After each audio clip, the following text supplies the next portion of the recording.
And now niggas can go to sleep. Guys, Diddy is kind of free. What's up? Welcome to the podcast. The podcast ever. The podcast ever. Diddy is free. Kanye was right, I guess. I mean, I don't think, Diddy's innocent. I don't think he's an innocent man. But, I kind of knew that, on those charges, at least on the human trafficking, whatever it was, we'll read into it. But I knew that part. I really didn't buy that he was going to get charged on that one. Now, obviously, he did get charged for these prostitution charges, but we're going to take a look at how long the sentencing could even be, when the sentencing is, stuff like that. How long is Diddy going to prison for? And is it really prison when Diddy enjoys it? I mean, really, because bro is going to love that shit. Okay. And then we're going to see some weird Diddy moments because Diddy, despite getting off, I mean, Diddy always gets off, right? But despite getting off here, Diddy's still a weird guy. Diddy is still an incredibly weird guy. And we're going to take a look at some of those moments again. I know we've done that before on the show, but we're going to take a look back, I should say. We're going to take a look back and see what Diddy has done. Because Diddy done did it. Whatever they say, Diddy done did it. And we're going to see what Diddy's done. Okay? Did he do it? Yes, he did. We got Dubai chocolate, Greg, which is, by the way, a scam. Even Zaria's told me. He says, yo, bro, I was hearing all the shit about this Dubai chocolate, and I go to buy it, and I spent all this money on the Dubai chocolate, man. It's overhyped, man. It's overhyped. What they selling that for, bro? He said it like that. Vaguely. Okay. And so we're gonna take a look at Alcatraz. We got Mexicans versus alligators versus reptiles. Man. Versus aliens versus predators. I mean, we, right?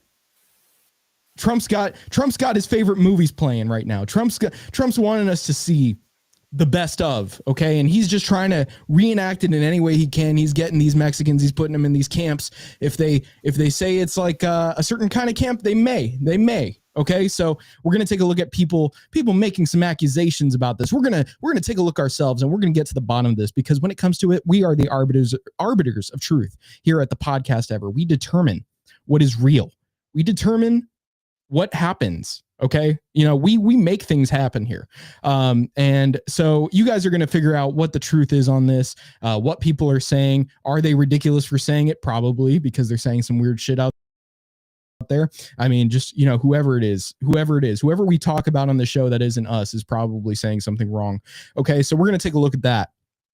We got our cultural moment of the week. I got a good one for today, but we're gonna go after a different section of the culture. It's not the culture. I know we've been talking about a certain culture in our cultural moments, but we're gonna shift it a bit to some more deserved targets. So we're gonna take a look at that. I should say a spotlight. I should say we're going to spotlight an underrepresented group. Okay, that's what we're going to do today. We're going to make sure that representation is spread equitably, not equally, equitably. Okay, equitable. We got to be equitable. We gotta have equity. And guys, it's almost the 4th of July. It's basically the 4th of July weekend. If you got the weekend off, if you got a long weekend, good for you. That's great. I'm happy for you. Okay. And we're gonna talk about some partying going on in recent times. Not Diddy. I mean, we are gonna talk about Diddy, but we're gonna talk about some other stuff that may be a little interesting to you. Okay. And some other Twitter stuff. Okay, that's what we usually do by the end of the show. We're just pulling some stuff up. But anyway, all this and more. We already said the podcast ever, but what is up, Mr. Greg?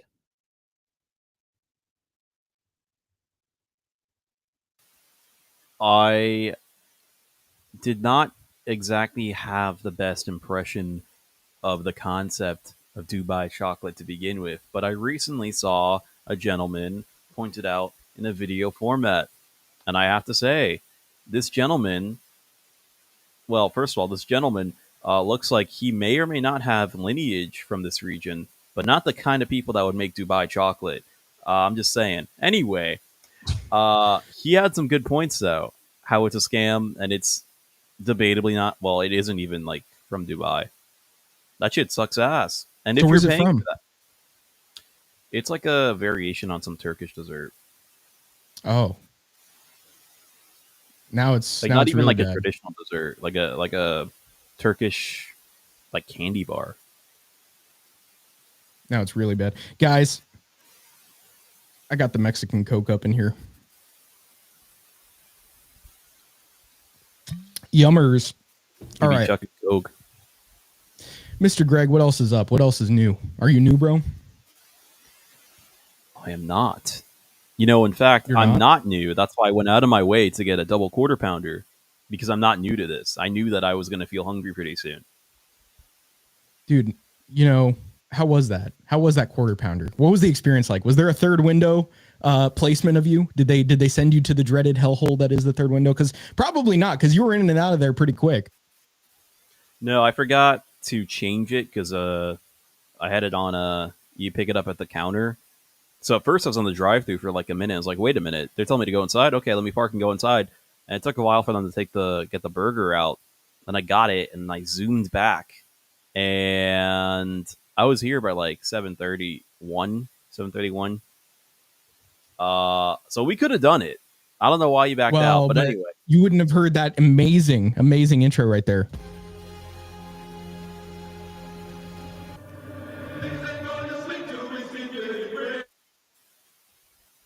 Yeah, I don't know if I sign off on that, but anyway, uh, yeah, I haven't eaten it yet. It's just kind of sitting here. What? Dude, you've had it for like 20 minutes. Yeah, now I'm not that hungry, surprisingly enough. Bro goes to McDonald's saying I'm hungry and doesn't eat the quarter pounder that he just bought. And it's good when it's fresh. You can't do this. I'm You can't gonna do eat this to your it. quarter Just, pounder. you know, give it like a minute or two. You can't just leave it out, man. You can't do that. It's not out. It's in the against the law. box. It's in the bag. You know, it's retaining some heat. It's against the podcast law. It's against the law ever. I didn't see that written somewhere. So yeah. Okay, so here's what happened, guys. Here's what happened with DIDDY. With DIDDY. Okay? DIDDY. As I like to call him. He said that like DIDDY comes. Hispanic housewife. DIDDY. Who is DIDDY?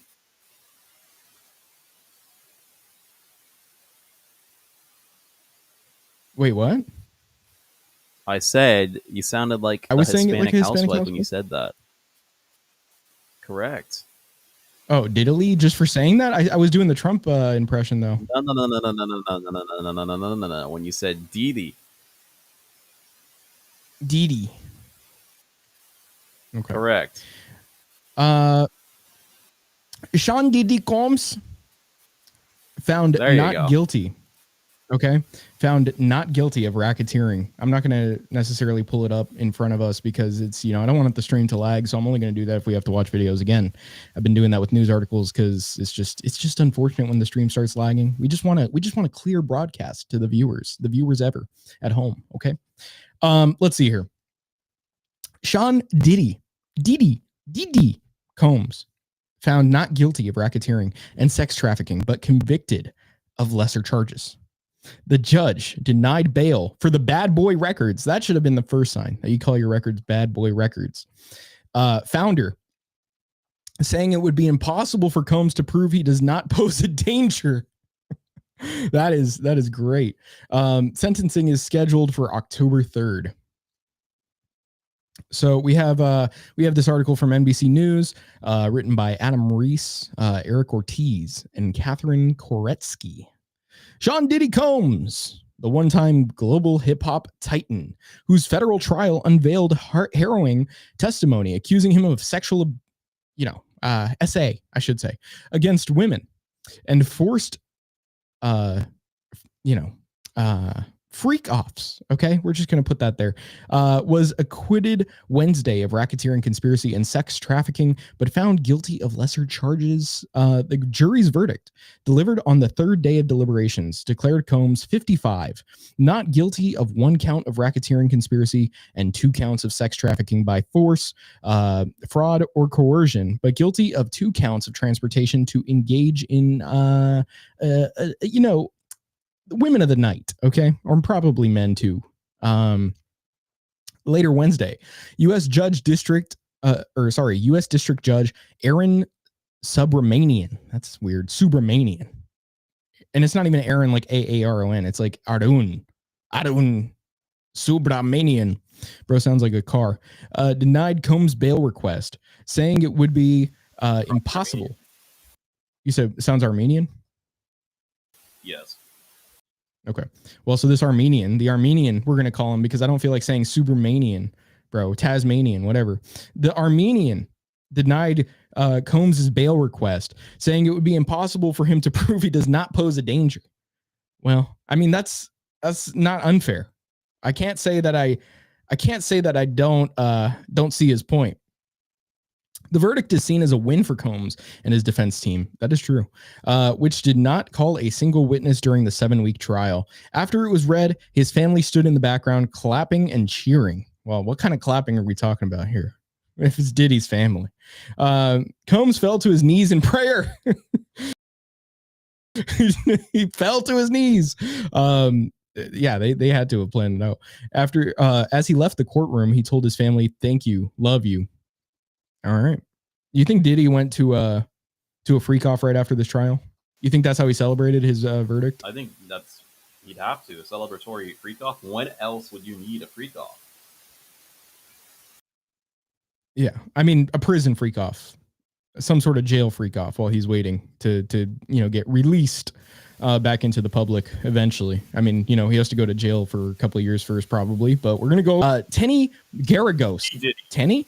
It's Teny.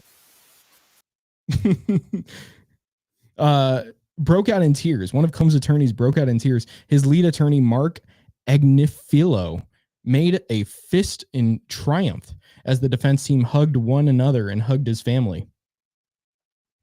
It's a great victory for Sean Combs, Agnifilo told reporters outside of the courthouse. It's a great victory for the jury system. You saw that the Southern District of New York prosecutors came at him with all they had. Oh, Diddy probably liked that part. So the Armenian was asked by Diddy's lawyer to release him from federal detention, where he has been for nearly a year. He also asked for Combs to be released on conditions to his home in Miami, offering a $1 million bond. Combs has been a model prisoner who, well, I don't know.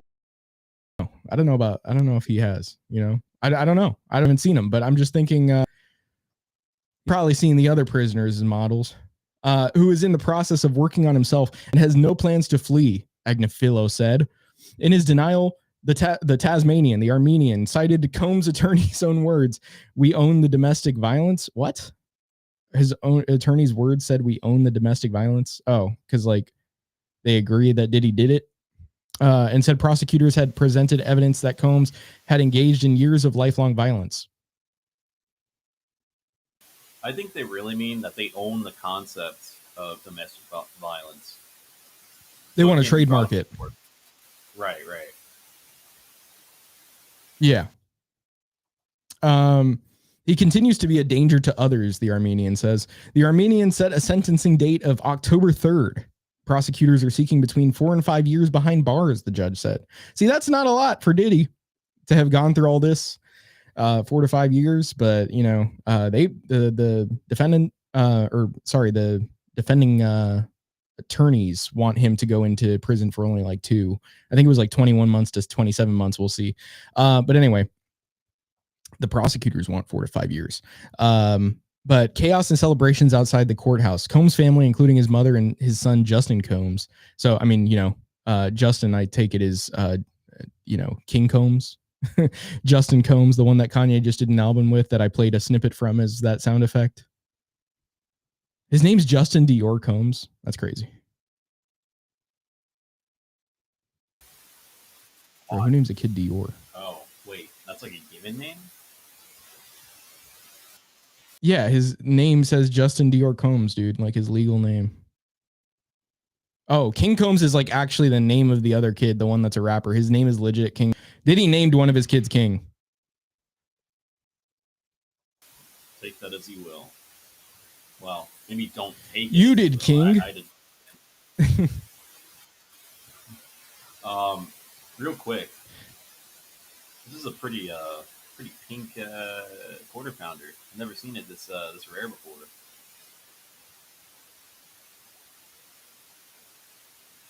My pussy pink. My booty hole brown. Okay. Wow. I mean, I didn't even Had to see quote that sexy red. Had to quote that sexy red, which she lied. Again, she lied about that. Let's see. Outside court, Combs supporters celebrated with baby oil. Yeah, we got to see that, actually. Way. An apparent reference to supplies witnesses said were provided for freak-offs. A woman in a bikini danced as a man drizzled baby oil on her from a nearby ledge. No way. Hold on. Let me see. Diddy trial celebration. I'm going to have to look this one up because I haven't even seen these videos, dude. I heard about it, but I haven't seen the videos of a description yet. Oh my God. Hold on.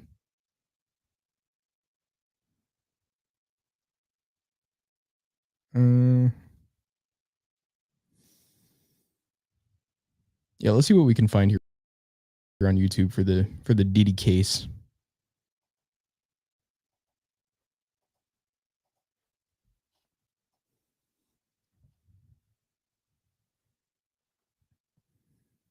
Okay. This looks like an interesting one.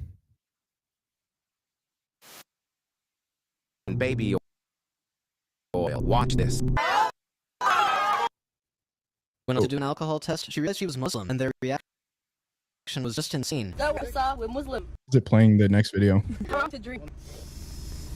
don't want to hear about a Muslim girl doing fucking DUI test, bro. Diddy supporters celebrate outside the house by dousing themselves in baby oil. Watch this.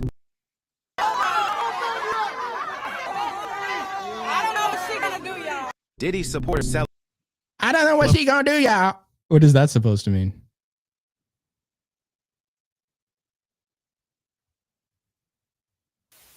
She does not know what she's going to do.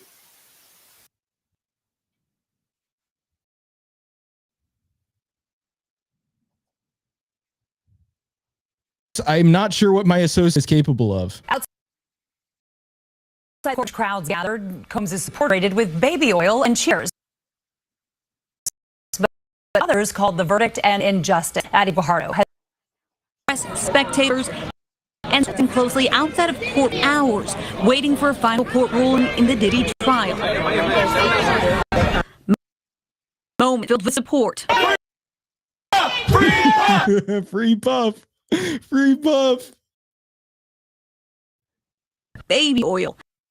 A key piece in the trial. Oh my God, dude. This one's crazy. Rage. It's an atrocity. It's a disgusting decision. The jury acquitted just counts. The charges were too excessive. And found him guilty of 2 lesser charges for transportation to engage in prostitution. Cassie Ventura, Combs' former girlfriend, testified for 4 days about her rocky relationship with Combs and described in detail Oh my God, that throw is crazy, dude. instances she says Combs physically abused her. I was definitely hoping terrorists with trafficking. Ashley Potter says the jury ruling sent a clear Who's Ashley Potter? Is that one of the judge or not judges, attorneys? Because I don't even know. to women across the country. I think it stays the same. They just say it like we know who this is. Harry Potter's what? Sister. Oh, yeah. Well, she looks more like a Draco. She actually does. Like a lot more. So how can she be a Potter? How can you be a Potter? You're not even a mudblood. Potter's not a mudblood. Yeah, he is. No, he's not. I thought he was. No, both his parents are wizards. That's why they got killed.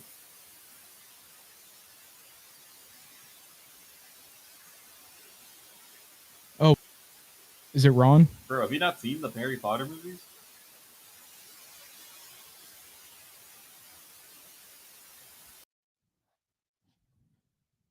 It's Ron because he's ginger.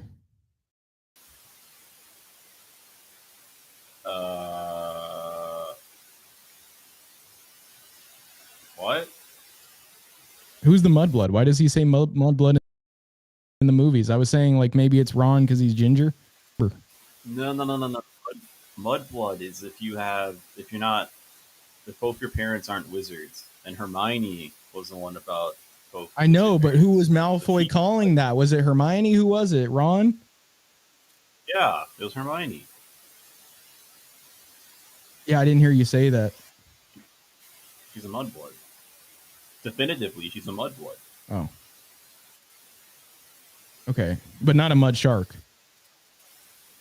Well, I don't know what Emma Watson's up to these days, so I can't really comment on that. Well, we were talking about Hermione.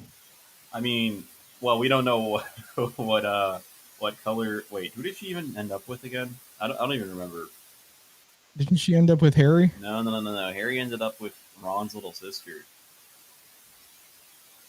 Oh yeah, didn't she end up with? Yeah, it was. Oh my God, is that what happened? Yeah. Oh. Yeah. So I guess she's not. Dude, I'm remembering this all over again. It's taken me a while to remember this. It's been years. I kind of want to rewatch some of those movies now that you mentioned it.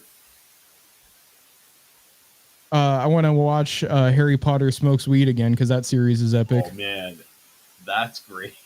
They were expected to stay quiet or deal with it. There's not really any justice. The cake. Oh my God, that is scary. Why would you have the background like blurred and you look like you're like 2 pixels? And the makeup is just not doing you any service. This is insane, dude. I don't want to see this. You look like Voldemort. We went from Potter to Voldemort. Not give up on speaking out, Yeah, standing. That was creepy, dude. While some called it karma,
Yeah, I was wondering what was going on with that. Hold on. Yeah, what happened there? I think I just lost connection or something. You did or I did? Yeah, I'm not sure. Get closer to the mic. It was saying connection lost, so I'm not sure whose end that was on.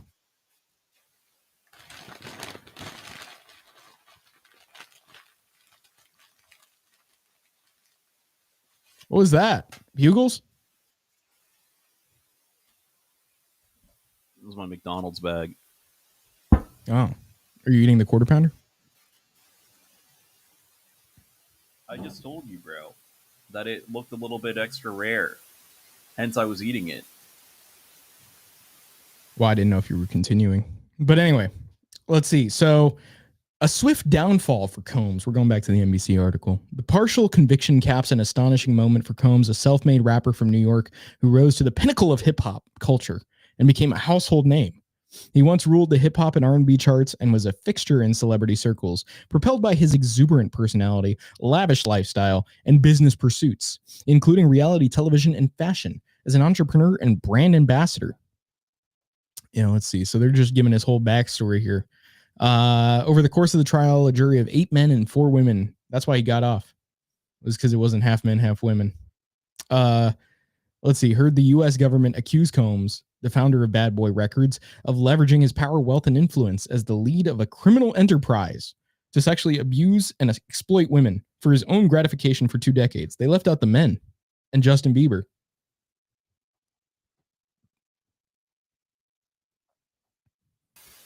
They're just men. Let's see. His defense pitched to jurors that the case was badly exaggerated and that he was on trial simply for a swinger's lifestyle, one tinged with violent behavior and supplies of drugs and baby oil that was ultimately consensual. You know, actually, I saw like Ryan Long, the comedian, do like an interview with some guy that said he was representing Diddy, and he was like literally coming out of the courthouse saying he was Diddy. So I don't know. That was pretty funny. He like accidentally stumbled on an interview with some guy saying he's part of the team. Let's see. Let me see he's going to be in prison for, and then let's watch that video because that's interesting. Actually, we could watch a bit of that. Hold on. Ryan Long, Diddy, attorney.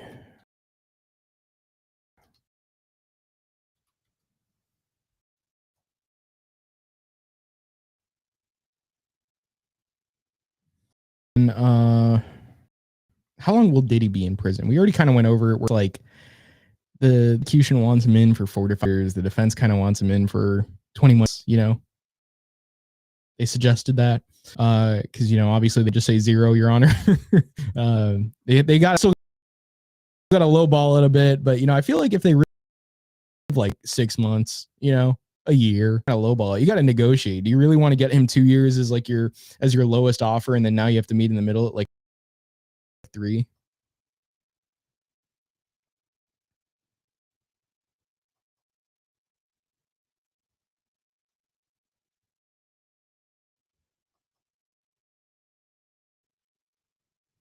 Let's see.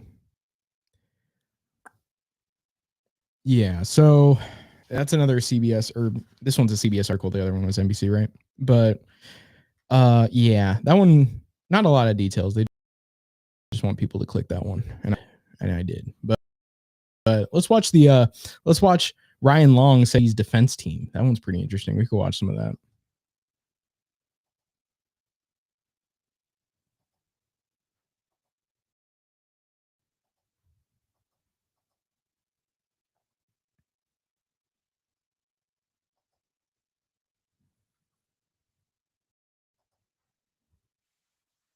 Okay, so my plan was to go to the Diddy trial and ask questions like, is it wrong to convict Diddy during Pride Week, and if male prostitutes charged by the inn? Because if so, then I would only need to do one job. Time you think they're coming out? Then, without realizing it, I somehow stumbled onto the top story of the day. So you're working with a defense attorney. I found myself interviewing someone from Diddy's defense team with a scrum of like... I mean, this is exactly what I would expect, you know, Diddy's legal team to look like. Actual reporters surrounding me and all filling, trying to get in on the story. Nobody besides you ever gone over there.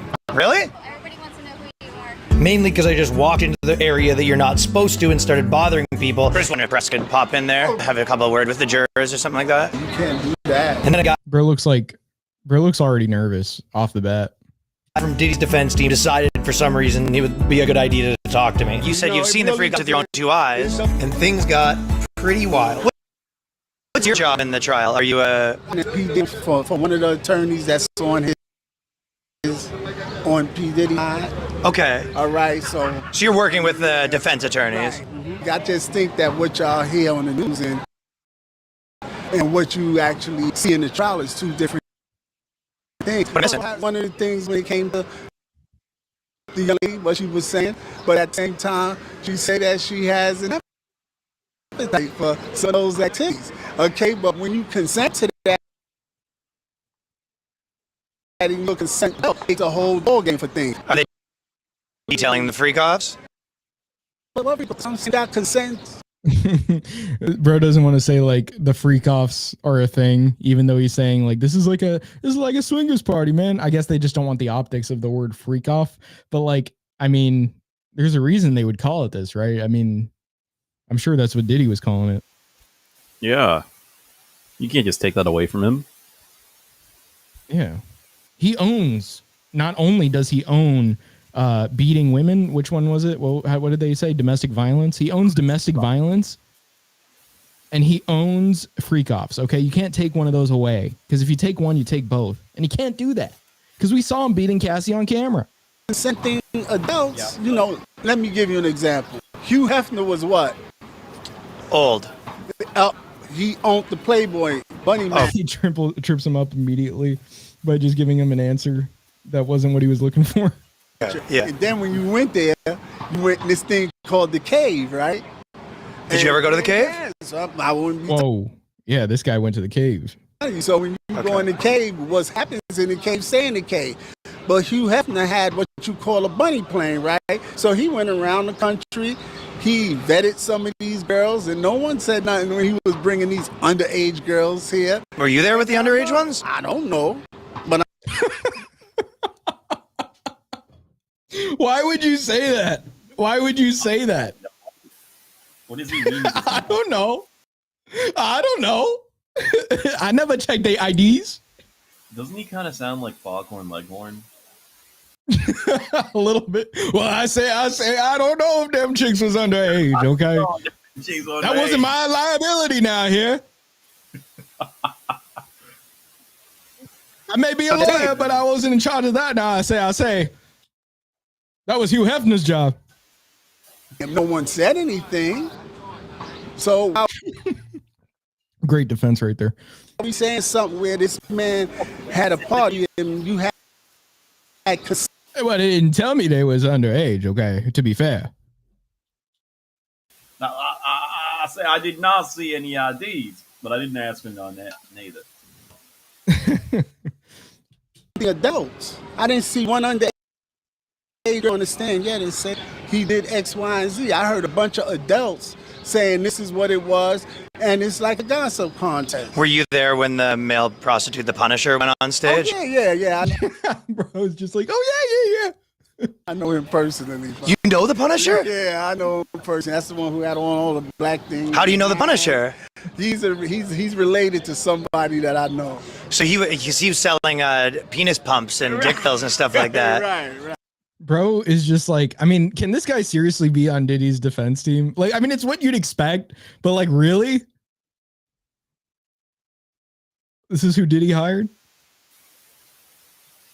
I'm surprised Diddy got free, to be honest. He had trouble getting it hard when Diddy was yelling at him, right? Right. So how was his testimony? Consenting adults. I'm going to say it again. You know, what do we need when you have consenting adults at a party where there's sexual activities going along, as they would say, like a swingers party, you know, where a bunch of swingers be at? Well, he's giving himself some credibility by using the same talk that the lawyers are doing, I guess. And he came out of the building. But I'm just not like sold that this guy is on Diddy's team. Same thing. Maybe this is like a moment where, you know, some Better Call Saul type of moment where the prosecution, they're like, let's get the worst looking guy to pretend he's on Diddy's side and just go on an interview.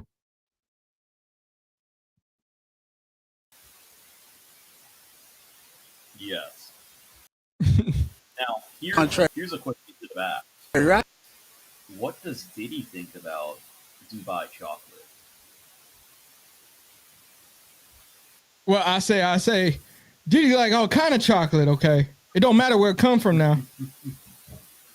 He like the men from Dubai too. I mean the women. I mean, he get the Punisher, the Dubai Punisher. Dubai Punisher like the Punisher from here, but he from Dubai. But like I said, consenting adults. But he doesn't know if they're underage. Well, I can't say for sure. I don't know. He said it so casually. This is what she said. She wasn't no gun pointed to her head.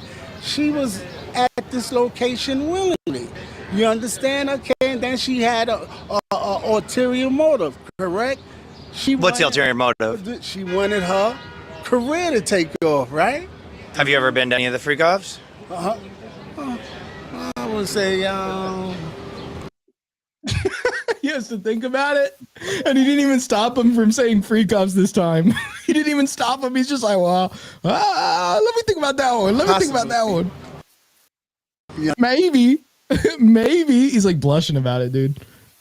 Possibly is a diabolical answer.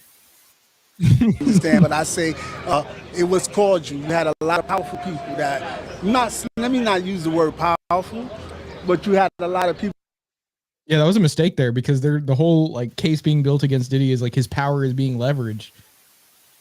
Now you're using that word. Horrible lawyer. Yeah, not good at all. In the industry that was there. Was it Ashton Kutcher there when you were at the freak off? Well, there'd be a lot of people there. You talking about a venue that's probably double size as that, so you never. Wait, he has a huge. There was like a gymnasium freak off. It's like the establishment, the venue, you know, is a very big location. So when you go there, you don't get to see everybody that's there. It's so big. You stay to your northeast corner of the freak off. Your corner. You don't just go. That's crazy. Go in there and you say, "Oh, that's." He encourages like mingling, like it's like an icebreaker thing. No, I don't want to see nobody staying in their corner, or is he just like, now everybody's got to stay in their corner? I don't want any mix-ups in the freak off. No, he's like, everybody get to know each other now. Don't be shy. I want to see. No foul play. Consenting adults. But I don't know. He says that in the. I don't know if it's consenting adults. That's actually what he said pretty much because he's saying consenting adults, but then he was asked if it was kids. He's like, I don't know. I don't know. He said it so like flippantly too. Leonardo DiCaprio. You hear a lot of the things that is being said at the trial, but you never see what happens when the high-powered attorneys start executing a cross-examination of these individuals. You find out it doesn't add up to what they've been saying. Because you were there. You said you've seen the freak offs with your own two eyes. It doesn't really, but it's nothing, like I said. Remember the loop? Label it whatever you want. Was there as much of loop as people said there was? I don't know. I haven't. Well, you were there. Were you slipping and sliding or no? No, I think that's an over-exaggeration. I wouldn't say slipping and sliding now. Like maybe a little tripping over, but we had wet floor signs. It was OSHA compliant. That's what's important. The OSHA compliance. It might have been a bit of lube, but you weren't slipping all over the place. It wasn't nothing what they saying. No. I think that's a little bit exaggeration. You're saying there's a couple bottles, maybe. You know what? Like I said, when someone comes to my house and they look inside my medicine cabinet, you're gonna see them baby oil you up in my medicine cabinet. A couple bottles. On. Yeah, but not like fucking pallets. Yeah, remind you of the good old times. Okay, so you sit up there and we can make it out to be more than what it is, but it's not always what it is. You ever had any of the freak offs when the Punisher was there? Yeah, you see. Bro, he's accepting it's a freak off now. He's like, yeah, I was there with the Punisher at the freak offs. Like he's accepting that he's at the freak offs now. He's not even a possible. He's just like, yeah, I was there. No, but he wasn't denying that he had met up like with Hugh Hefner and Diddy and stuff. But like, he's now even saying like basically he's admitting they were freak offs now. Bunch of people there. You and the Punisher cross house a little bit. Did you have the same problem as him with getting it up? No, come on, Doc. Come on, Doc. Have the same problem. Good one. No, you. I'm from Africa, brother. So you know.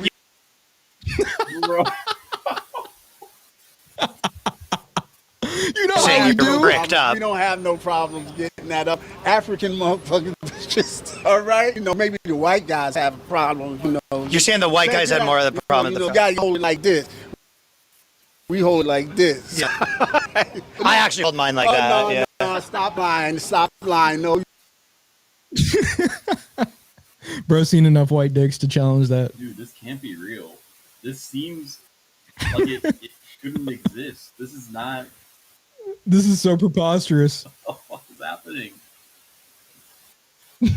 Well, Ryan's really good at getting people to like admit crazy stuff in general because he goes out in public and just asks people like wild questions, but he treats it as like so normal. Like he just says it like not even in a way that's making it sound like crazy. Like me? He's just acting like it's part of the normal behavior of talking. Like Hermes. Yeah, pretty much. But Ryan Long's really good at it because like he goes up to people and asks them some pretty funny stuff. And like it's always like kind of like starting like with a question. It might be a little wild, but usually the the add-on questions, or like the following questions, are the ones that, you know, he starts increasingly like making it more like outlandish until the person's like not even realizing it's like a frog boiling in water. You don't. Okay, pull our dick right now then. No, you don't. Under zero. He went from like, oh, you're a Diddy attorney, to pull our dicks out Jesus. in 5 minutes. In 5 minutes. No, you don't. No, you don't. You know, Do a dick measuring? No, we don't do that. We don't do that. But Now you taking it. Now you taking it somewhere else. You was behaving. You're the one that started saying you have a huge hammer. Good until you got an audience. No, I And didn't. You know, now listen, To be fair, you're the one that started saying bigger than mine. Very much so. That's a proven fact. See, Ryan brings it back to you. He's like, yeah, but you were talking about this. I don't understand why it's crazy. That white guys can't handle with black guys. You know that. You know. What? White guys can't handle black guys. Hold on, I have to replay that. To be fair, you're the one that started saying your hammer's bigger than mine. Very much so. That's a proven fact that white guys can't handle with black guys. You know that. Can't handle with black guys. What does he mean by That that? could mean several different things, and I don't think any of those things are preferable at all. Yeah. You know, you come on. Let's be. Well, the Punisher's biography says otherwise. But do you see what I mean by what you hear, and then one say you see how you just over exaggerated? It sounded like you over exaggerated the dick size. Okay, no. Well, listen. Whatever it is, bro, you cut him. Now I'm gonna cut you off and talk to the hand now. Okay, I gotta go. Why are you here? What is your name? I gotta go. That's not important. That sounds. He can't be real, dude. That's not important. What my name is, that's not important. How's it going? Said he's working with the defense.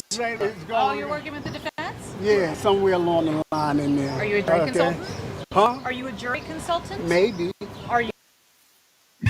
Maybe. Are you a jury consultant? Maybe. Say shit. It's hilarious.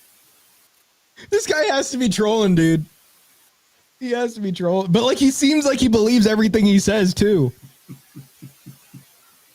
It's like there's no way he can just be like, bro, like, I don't know, man. I want to believe this guy's a troll, but at the same time, like, I just can't see it. I can't see this man acting normal. That's crazy, dude. He must be a really good actor, if so. If he is not like fucking part of this. Are you Yes, I am. president? And I see. That's Look right. nice, your picture. Oh, thank you. Nice. It's nice. What agency you I'm with work News for? Nation. And you're on the defense, right? Right. Do you mind saying who you are? No. It's Okay. not. I can't do that. All right. He was at one of the parties, though. Okay. I was here first. Sorry about that, brother. I was here first. I was actually here first if you want to get technical, yeah. You were here first. I was interrupting your All right, I'll tell you interview. what. This is a serious case. We don't want to hear about penises. Well, tell that to him. He was Ryan throws it back in. bragging. Can I just get my interview and I'll get the hell out of the way? Oh, yeah, I'm just going to be here. Okay, me and this lady right here, Laura, we're going to do it over. And what is your role? I'm with the defense. That's all you need to know. Let me ask you a question. When you hear defense attorneys, what comes to your mind? All right. Well, you're part of the team. All right, We'll then. move on. Okay. That comes to your mind. Okay. Right, when we done. Trial is like what's his name? Forrest Gump said, life is a box of chocolates. When you go to a trial, you just never know what's gonna happen when it comes up. Did you ever see Tom Hanks at one of the parties? Bro, he's got good questions, man.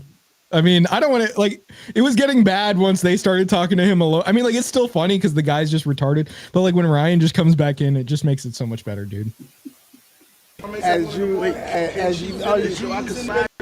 Okay, let me go. It's been a pleasure. Wait, hold on. And I think it's fair to say at this point, if that's what Diddy's law team looks like, he is cooked. But he wasn't cooked. Yeah. He was freed, That's pretty much, not mostly. crazy that it didn't cook them. I mean, you know, the jury can't see this because the jury's not supposed to be watching any news relevant.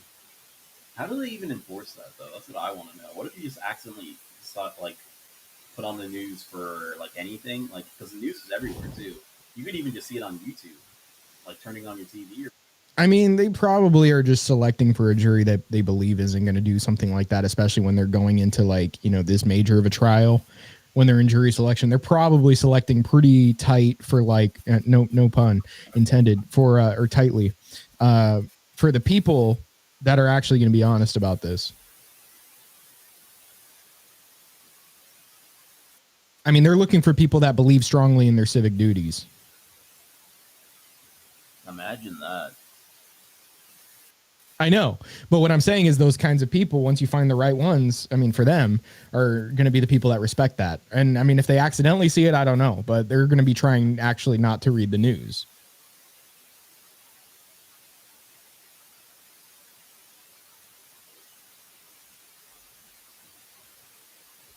We didn't really get an answer on Tom Hanks being at the party, though. No. Imagine you get called into jury duty and like you get Diddy, dude. Like you get some shit like that. That'd be kind of crazy. At that point, it'd probably be, you know, a benefit to be there. Like usually jury duty is like seen as like, Yeah, I'd be. but I mean now it's like that's bragging. I'd be saying yes. I would love to be engaging in my civic duty right now. I need to. I just feel this call in my heart, in my red American heart, to take part in this due process right now. Exactly. I'm getting an ad for the quickest way to clear out stuck poop. Could have found it. Is that the quickest way to clear out stuck poop? Probably not. But it was on my mind right now.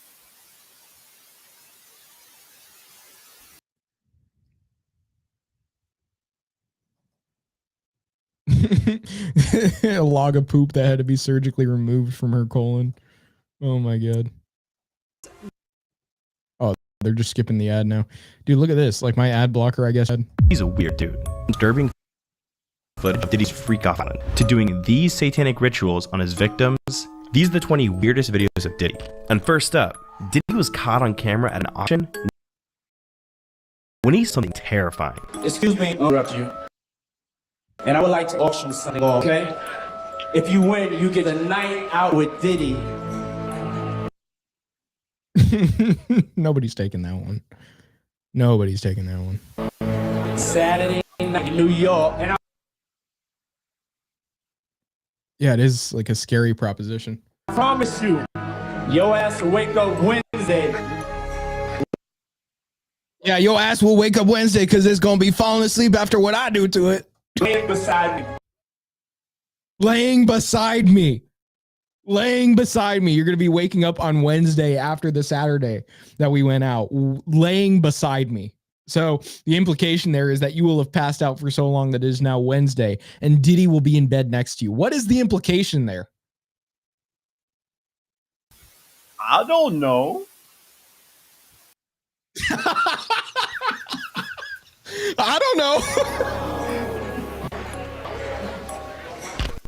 And if you think Diddy's joking, check out number 19 on our list. For all those in London that don't know what happens to the white man when he comes to a P. Diddy party, this is what happens to the white man.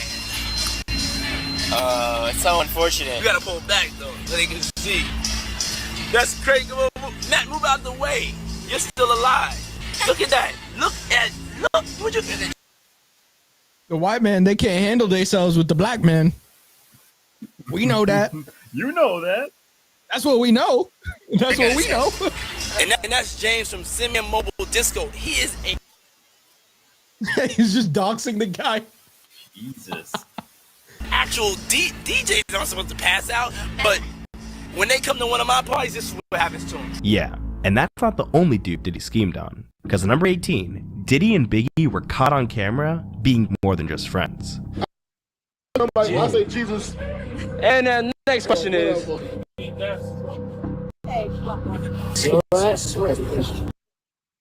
Whoa. Biggie, what are you doing, bro? You didn't hear about that? I saw Sneeko stream a video or something like that. I was going over it, and it seems like those early rap guys were all gay. I heard somebody say Tupac was gay too. Man. Listen, you don't really convince me. I believe it. Yeah. And Well, they probably all got exposed to magazines, you know, that their mom was keeping in a closet. What about with their cousin? Was their cousin there? Yeah, well, they were with their cousin reading those dirty magazines. They seen two fellas kissing. They don't know what that should mean. They need some nitrous. They started reenacting what they had seen. Well, nitrous don't help them. It just put them in a trance. Talking about euphoria. They're not talking about a man. Diddy treats his boyfriends better than his girlfriends. Because next up at number 17, Diddy got in a fight with his ex. What was I that? probably should have expected nitrous to actually be in that song. It was. Girlfriend Cassie, and decided to post a TikTok to humiliate her online. What you gotta say now? What you gotta say now? You ain't got to say. Not for number 16. That's crazy. At this point, everyone kind of knew Diddy was up to no good, which is exactly why Jimmy Fallon exposed him in 2016. You used to invite me to your parties. Oh, whoa, Jimmy. No, you did. Yeah, you did. I remember got an invite from you once. This is true. You used to have these crazy parties, and one invite was it self-destructed. After it was you talking, and so you gave the information of where the party was, and then it said this message was self-destruct. I'm very high concept. Is that the same time that Diddy dressed as Batman? Or as the Joker? He did the Joker. He didn't do Batman, did he? Or did he do both? I thought Travis Scott did Batman. Yeah, Travis Scott did the brown Batman. Diddy did do the Joker, though. He did do the Joker. Did he do that? Yes, he did. But yeah, I guess he was maybe the Riddler the year that the message self-destructed.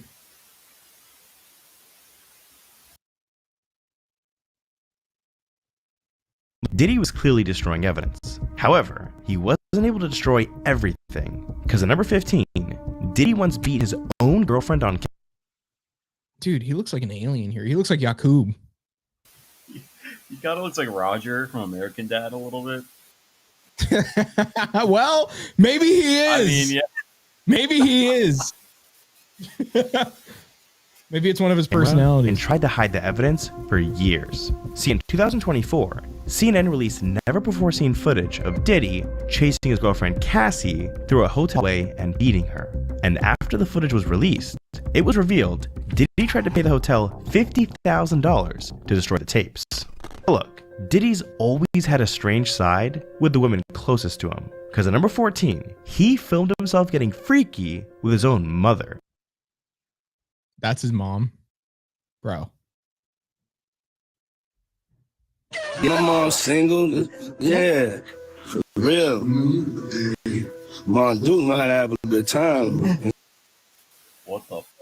No, I don't like that. I don't like that at all. Let's give him past that one. So Atlanta, we come in, get my way. Atlanta, I'm bringing something special. Hey yo, Toronto Cash, what up? So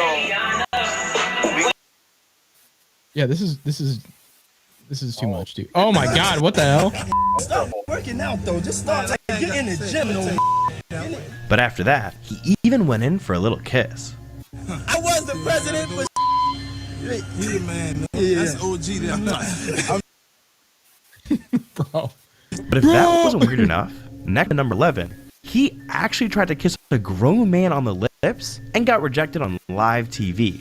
See, during the Golden Globes, Diddy was on stage about to hand Bono his award when he went in for a kiss and got rejected.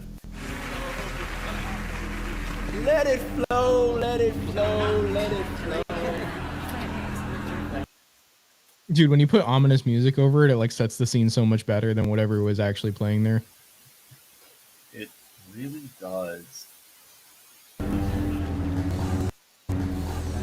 Wow. Dude. Wow. Now look,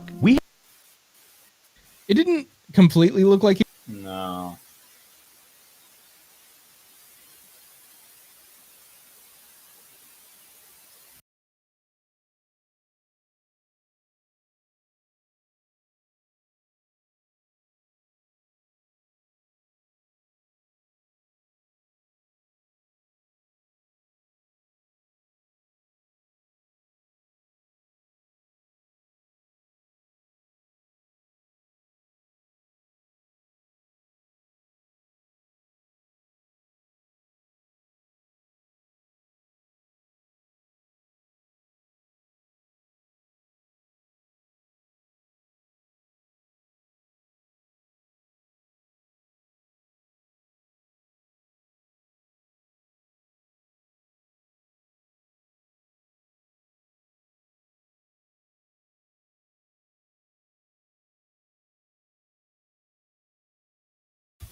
Oh, okay. I guess he's dead. Well, I guess I'll wait till he comes back. But in the meantime, have you tried Dubai chocolate? What do you think about Dubai chocolate? Are you as sick as I am of seeing these girls on TikTok and shit eat that stuff that doesn't even look that appetizing? I'm just saying, it's a little annoying. It's a little annoying. Oh, is he back? Yeah, dude, I don't know what was going on there. That's, bro, my Wi-Fi, like sometimes now, I'm not sure what's going on. It's like coming in and out a bit. What is on his shirt? Muhammad Ali. Oh, I thought that was something completely different. Dude, I got a new Wi-Fi box and I thought it was, working fine, but I don't know, man. I don't know if it's like, cause there was something wrong, like outside of the box itself. It was like something, it was something like, that they had to fix in the actual lines or something like that. Like outside of the home. So not even like on the property. It was like outside, like, outside, wherever they connect that shit, like in the fucking wild, dude. So I don't know if they're having problems or what, but it just keeps disconnecting sometimes. This is not good. I hope it doesn't keep doing that.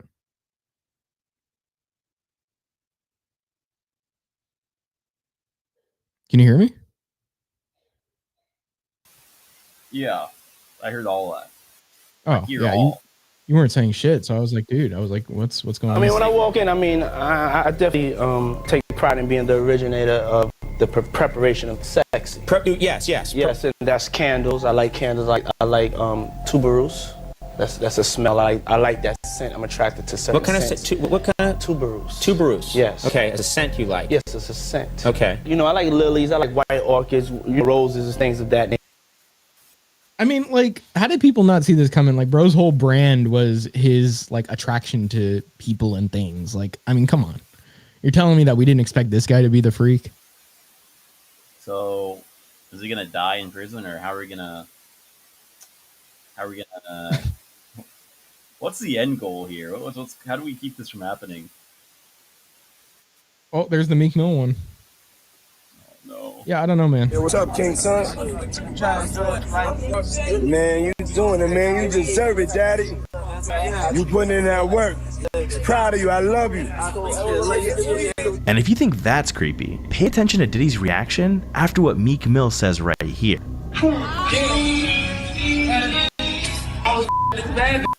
Be good and that I'm gonna go be crazy. I'm drunk as shit.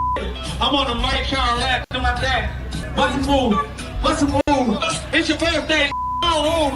Diddy got a little too excited when Meek Mill brought up sleeping with someone. Okay, well that seems like a reach. This guy's doing a bit of a reach sometimes on some of these. He just wants the 20 moments. Rose Halo reach. Yeah, he just wants those 20 moments however he gets them. Like, just like Diddy, however he can get it, I think it's safe to say Diddy knows how to make anyone feel uncomfortable. And that's definitely true in number 8. Because he once hopped on Instagram and shared this. Hennessy, come out and play. That one's a classic. And I think we know what he meant by come out and play. Just watch number 7 on our list. Because Diddy once shared a video of him on a balcony with a bunch of shirtless guys when he started to act weird. Hold on. Both of y'all, let's get both of y'all. If he wants something, there's no stopping him. Because at number 6, Diddy was caught smacking Jay-Z's ass. 50 had to come back out, make my show hot. I so appreciate it. We'll see it, man. You know this show motherfucking city. And when it At least he didn't smack Kanye, I guess. But Kanye wanted him free, so I don't know. Maybe that's why Kanye was okay, because he didn't smack him like that. I don't know, man. Comes to women, Diddy's even creepier. Bro, he keeps saying that. Oh, when Diddy comes to women, he's even creepier. Like, you've said that like 10 times already, bro. Number 5, Diddy once admitted to locking women up. If you don't have what they need, they're gonna leave. Right. Gotta keep them there. Right. You need locks on the doors. Yeah, this is sounding kind of dangerous now. Bro's the real life Quagmire. Is Quagmire, is he a grape enthusiast? Canonically? Yeah. Oh. I actually did not know that. There is this like one scene. I'll show it, I guess. You know, what's going on here in the next ones? Let's see what's going on. Best friend right here. My new best friend. Hello. Rusty Rocket. Very, very, very, very near friend of mine. And now here's where things get weird. But you know that we're going out on like a date. A straight guy date. Yeah, straight guys, totally. To a guy's night, 48 hours in Vegas. You're seeing us at the beginning of the 48 hours. Yeah, too much explaining, Diddy. Oh, the Justin Bieber one. We've already seen that one, and not calling him back. We don't need to see Justin's trauma. A strange satanic-like ritual on his party guests. See, in 2004, Diddy threw himself a birthday party that appeared to be just like the rest. He invited celebrities like Will Smith, Owen Wilson, and a bunch of other famous people to come over, have drinks, and eat dinner. But when it was time for the food to come out, that's when things took a dark turn. Out came a table full of grapes, chocolate-covered strawberries, and a woman lying on her back, fully nude. If that was creepy enough, Diddy lit up multiple candles and had his guests worship the woman. Then, everyone proceeded to eat food right off her body. The creepiest part is, these photos were hidden for 20 years until someone dug these up. What other creepy photos and videos will come out soon? But anyways, it gets even creepier in our second honorable mention, because we gotta talk about the time in 2017 when Diddy got way too drunk on a podcast and accidentally showed his true self. Just pay attention to how he makes an entire room of grown men terrified. Happy birthday to you. Woo! Happy birthday. It's fabulous. The only that got the name that I want. It ain't get happy birthday to you. Yeah, I love this drink. Will you put my bag I like at? when you like this, Daddy. Yeah, will you put my bag Daddy, at? I like when you scrambling and scraping for I like when you scrambling and scraping. I like that. Make a wish. You said what? That shit's cray. That shit cray. That shit cray. Ain't it, Jay? Jay knows. Birthday every day. And now this is when he pressures one of the guys to join a freak off. You miss me though, for real, because I'm saying it seems like a thing. I miss with this partying birthday with party, Puff, man. Man, but I'm talking about for your birthday. Huh? Why won't you party with me for your birthday, man? We partied for my birthday before. You came to my party. No, but me and you ain't never really party, you know what I'm saying? Eyes, brother. Oh, man. Eyes. Fab talking to Floyd Fab. Fab walked in. Don't do that. Yeah, that's what I said. That's why I said let me pick it up. was talking to That's why I said Floyd. let me pick it up from right. Yeah, I can't really tell what's going on there. Interview I don't know. before Damn, dude, when did you get like fat face like getting that? arrested. See, exactly 1 week before the first allegations dropped against him in 2023, Diddy must have known something was coming. And so before people could come for him, Whoa, buddy, what are you doing on he here, wanted buddy? to change the narrative about himself before it even started. And so that's why he went on the Graham Norton show, and he tried to tell the world what a good guy he is. In this interview, he went on to say he only cares about one thing: peace and love. Y'all call me Diddy. Okay. But when I'm being love and I'm in that mood, because I have to always remind myself we live in a toxic world. Oh my god, dude! It just kind of sounds like bullshit that I don't want to hear right now. Okay, so we're gonna 10 weirdest facts about Diddy. No, we're gonna see Quagmire, Peter Wade. Yeah, Quagmire helps Peter lose weight. This is a pretty good one. That's not Lewis has an affair. This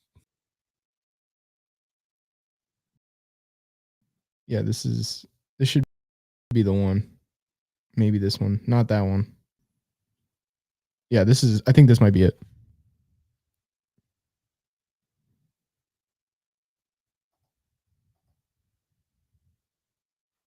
I don't get it. You've gained 12 pounds. Looks like we're going to have to take more drastic measures.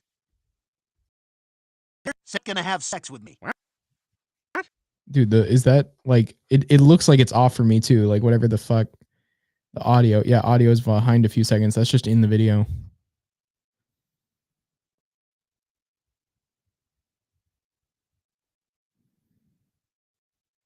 Yeah, I don't know if the original clip is there. Maybe if I just skip to the right part of this. Let's see. Dude, there's so much. Hold on. There we go. It's somewhere around here. Guy. Have sex with me. What? Who knows? Maybe even is having an affair with him. I don't get it. You've gained 12 pounds. Looks like we're gonna have to take measures. Peter, say you're not gonna have sex with me. What? Just say it. I'm not gonna have sex with you. Rancor, what are you doing here? I'm trying to diet too. Eating too many ice? Good. Yeah, you told us you would do anything to lose weight. Still, I can't believe it. Do you think Lois could be having an affair with this? Yeah, they cut the other parts, but like basically then when Joe and Cleveland had some problems, like basically I think it was Cleveland was the one saying, maybe he's like, Glenn, I think we should go somewhere to talk. And then like it like takes him and like fucking throws him out the window or something like that. And then Joe's like, Glenn, I need to stay the night. And then it also throws him out of the window. And he's like, guys, stop saying things. But the one where Peter said he's not going to sleep with him, kind of already shows the enthusiasm. Yeah, I see what you mean. But yeah, Quagmire has done worse than that, though. Quagmire is no innocent man. Why am I on the right now of the screen? I don't like that. How do I... Maybe I have to remove you and then put you back in. Let's see. Let's take you out and put you back in so that I can be on the left where I belong.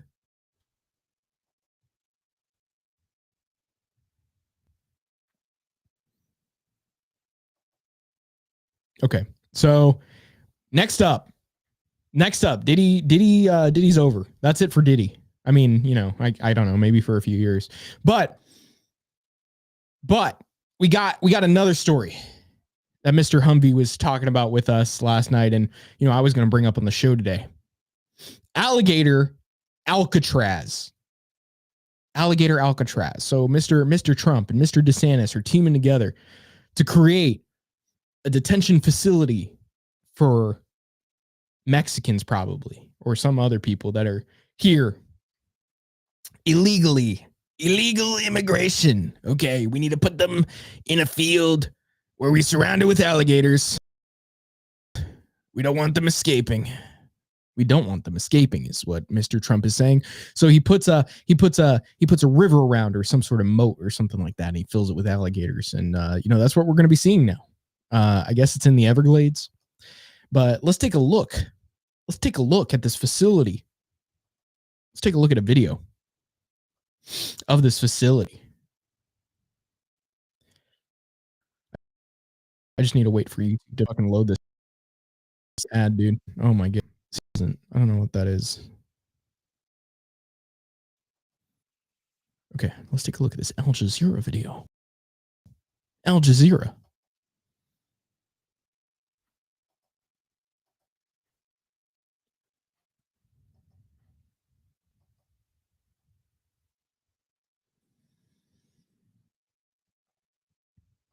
Trump landing in Florida open called Alligator Alcatraz. Controversial new migrant detention facility on the site of an abandoned swampland airfield surrounded by pythons and alligators, which officials say will stop escapes.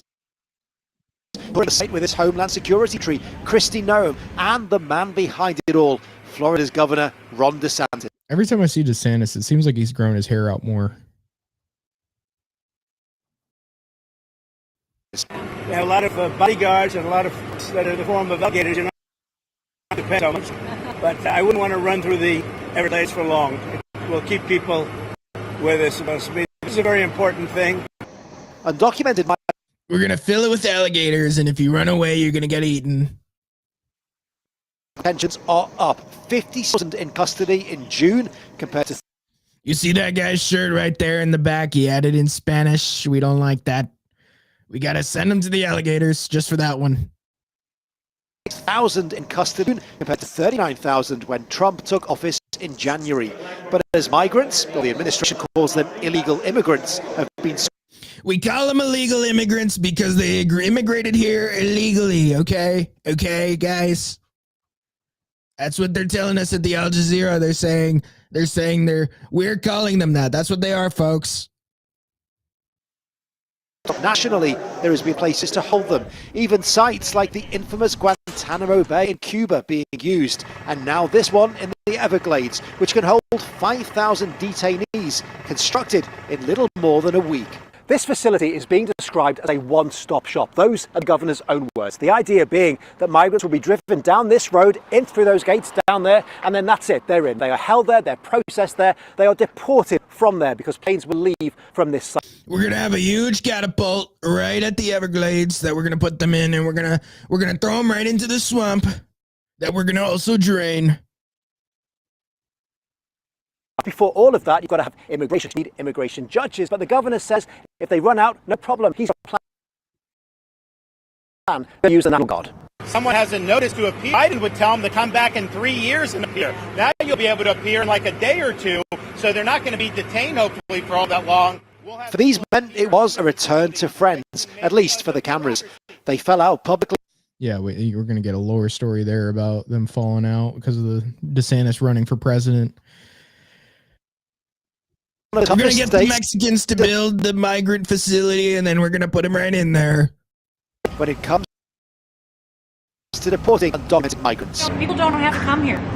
If they self-deport and go home, they can come back legally. We will let them come back legally. And there is a lot of self-deportation. Yes. If you wait and we just need them to wait their turn, and we'll bring them all in, okay, folks? We're still going to flood America. We still want that, okay? Don't get me wrong. we bring you to this facility, you don't ever get back to America. This won't be Florida's only deportation site. Construction starts at another north of Miami as early as Saturday, again with an airstrip to get deportation planes in the sky. And the industry tries to stick to its of 1 million kicked out per year with Florida's help. Phil Lavelle, Al Jazeera, in the Florida Everglades. Okay, so that is it. That's what we have there. Let me see. There's some other video on Twitter, I think, where they show the inside of it. So we could actually play that right now. I don't think we need audio for that part. Let's see right here. So Florida just finished building Alligator Alcatraz, a 3,000 bed migrant detention facility in 8 days. This guy is saying it's cheaper than hotels, prevents absconding and crime, protects the public, would stop the boats in a week. So let's see, taking a look at the inside here. And yeah, you can see the beds.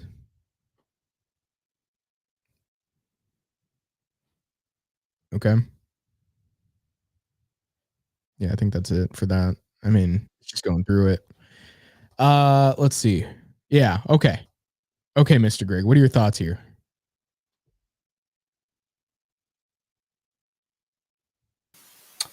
At least, it's better, if they don't show up, legally. But I mean, I'm just glad that it's not Indians, bro. Yeah, well, I probably shouldn't have said. I shouldn't say what I was thinking there. Why not? Speak your mind. Speak your truth, Queen. might as well. But people are already comparing this to another camp that would have been relevant, let's say, in the last century. Well, okay, if you know what I'm saying. I was gonna say something, and I know I can't say that. So, yeah. Yeah, don't even. But yeah.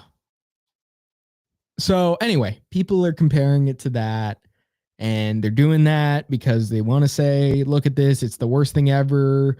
Like, this is actually so inhumane, and this is the worst thing ever done. This is like, we've got a painter back in office. Yeah, this should scare everybody. I mean, it's like,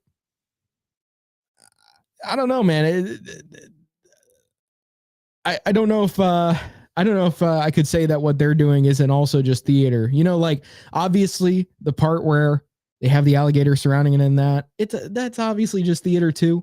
But like what people are doing here where they're saying, oh my God, this is like the worst thing ever. They're just reacting back to it in the same theatrical sense, you know? So it's like, obviously this is all just to get people's attention on this issue and to, you know, either make them go even harder for Trump or go even harder for anti-Trump. And it's not really, yeah, well, it's like, you know, more in favor of their camp, like more no Diddy, you know, but like more camp. Yeah. Their camp. But not Alligator Alcatraz. I guess it's in relation to that. Their camp in regards to the camp Alligator Alcatraz, but not in reference to the camp Alligator Alcatraz. Right. Right. So, I mean, but what I'm saying is, you know, this is obviously like some ludicrous, like fucking, you know, situation that they want to present to us where it's like, well, look at that. You know, there's literally alligators. And so the people that like Trump, they're going to say, whoa, let's go. We finally have something that like looks convincing enough to be like, you know, something's happening. And then the other side's like, oh, how dare you? Alligators. This is inhumane. This is cruel. This is, you know, this is the worst thing ever. Like this gives us something to protest about again. This gives us something to go burn LA about again. So, I mean, it's just, I really don't even think we're going to be hearing about this. I mean, probably people trying to bring it up as some political point, but I mean, come on, is this really going to hold much relevance in the next news cycle? Probably not. It's probably going to be something else because first it was the riots, now it's this, and then it's going to be something else later. This is just the current thing.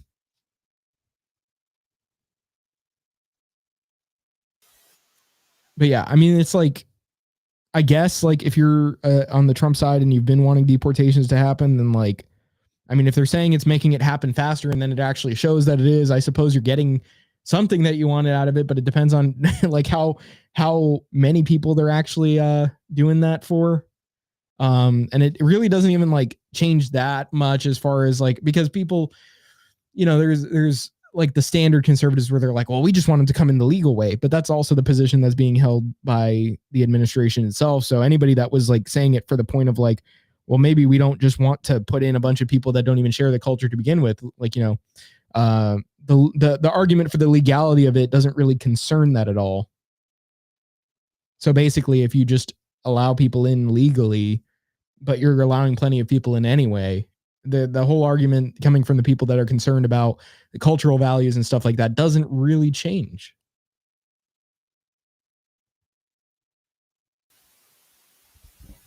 You're just a doomer, bro. Why can't you see that we're finally winning? Yeah, this is winning right here, guys. This is what winning looks like, okay? No, I need to get my spirit energy. I need to make it feel better. I need to reach a higher plane of understanding and know that this is actually what I've been waiting for my entire life.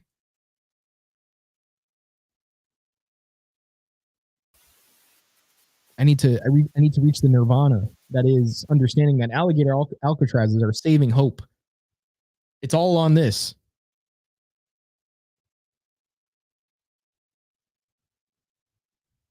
Yes. Yeah, but I mean, like, if you just look at it on how people are talking about it, you can see that, like, people, you just continue to see how fixated people are on, like, oh my God, we got to win, you know, or oh my God, this is the worst thing ever. Like, literally, it's just happening over and over and over. And these influencers are always, I mean, this is how they get their money, of course, but it's also like trapping people into the same constant thought of, like, how am I going to get my next political win? How am I going to get that? I mean, it's like definitely chasing a dragon in a sense, but now it's chasing an alligator, I suppose. But very much so, it's like I see somebody like Benny Johnson, and he's like, "Oh my God, guys, Alligator Alcatraz is a thing. We're winning. We're so back. America's back." And then in the next administration, if it's a Democrat one, you'll see like, "Oh my God, you know, whoever this Democrat is just did this. Like, America's over. It's done for America." So, I mean, this is what we were seeing during Biden. I mean, they were like, "Oh, these immigrants are coming in. It's over. America's done." And now it's like America's so back. I mean, but it just doesn't really seem like anything changes. if you know what I mean, nothing ever happened. It would appear that the amount of occurrences that expand beyond any kind of meaningful or significant change is at an all-time low and has been at an all-time low since at least the early 2000s. Am I correct in stating such? I mean, you would be, right? But so I just as much as people are gonna react to this the way they do, they're gonna react to the next thing the way they do in the same fashion and act like there was any progress made. I mean, I think people are just like pretty much stuck in that loop, like I'm saying. So even now they would say something against you for like thinking this, and they'd be like, oh my God, can you not see this for what it is? It's a win. But then the next thing happens and nothing's really changed, but then it's like supposedly another win or another loss, and they're like, can't you see this for what it really is? Like, we need to fix this, or this is the biggest thing ever. It just goes on. It just goes on. And on and on and on. Right. Streetlights. People, perhaps.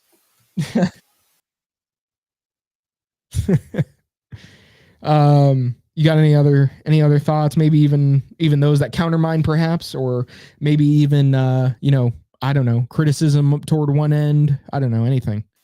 Walking down the boulevard, strangers searching in the night, even. Okay. But not at Alligator Alcatraz, because then they'll get eaten.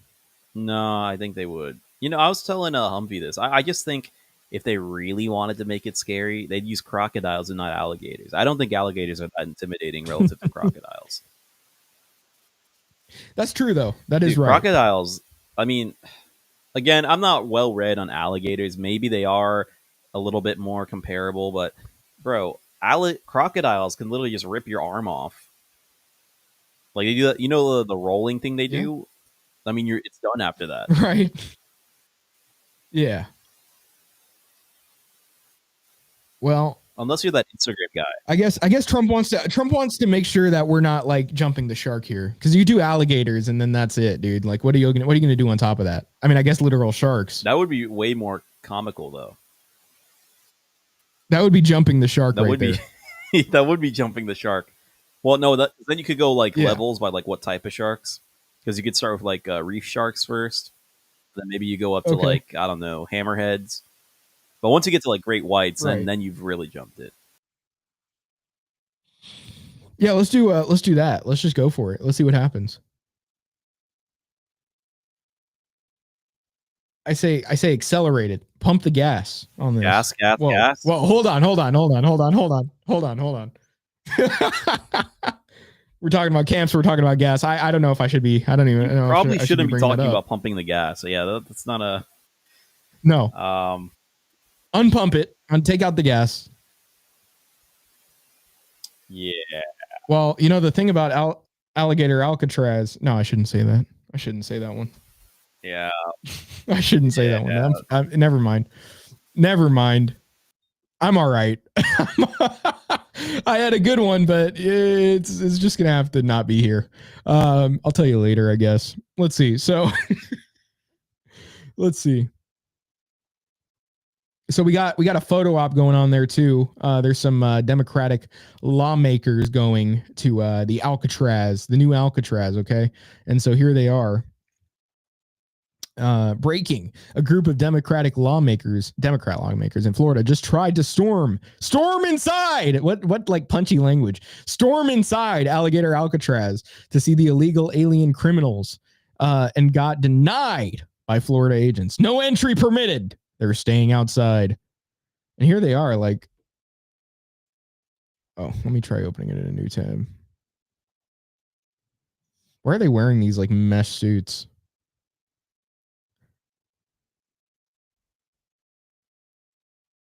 Also, I could have sworn I've seen this lady before, but she's definitely put on weight.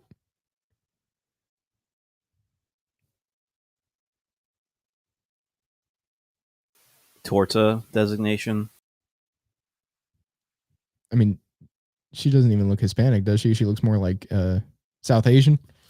Oh, no, yeah, I see what you mean. It was kind of hard to tell. I could see it going either way, to be honest. I don't know who this guy is. Some young guy that got elected, I guess, or something. I don't know. But yeah, no, that's South Asian. That's unfortunate.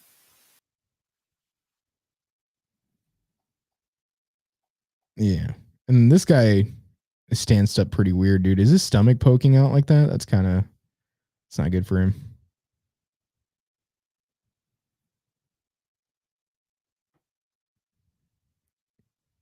Yeah, I mean they're not sending their best. I mean, I guess that is their best, but their best isn't really great.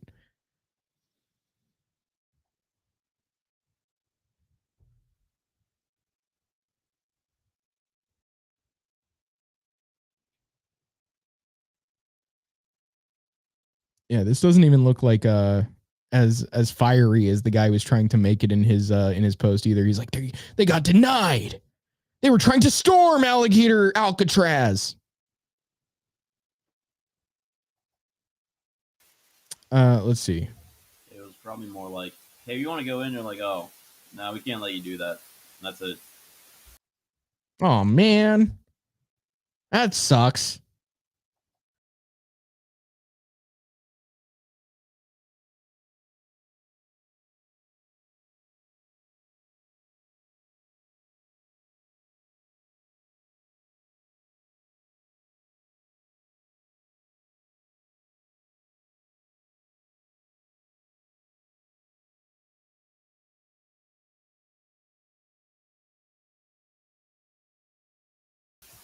Hello? Oh, well, he's dead again.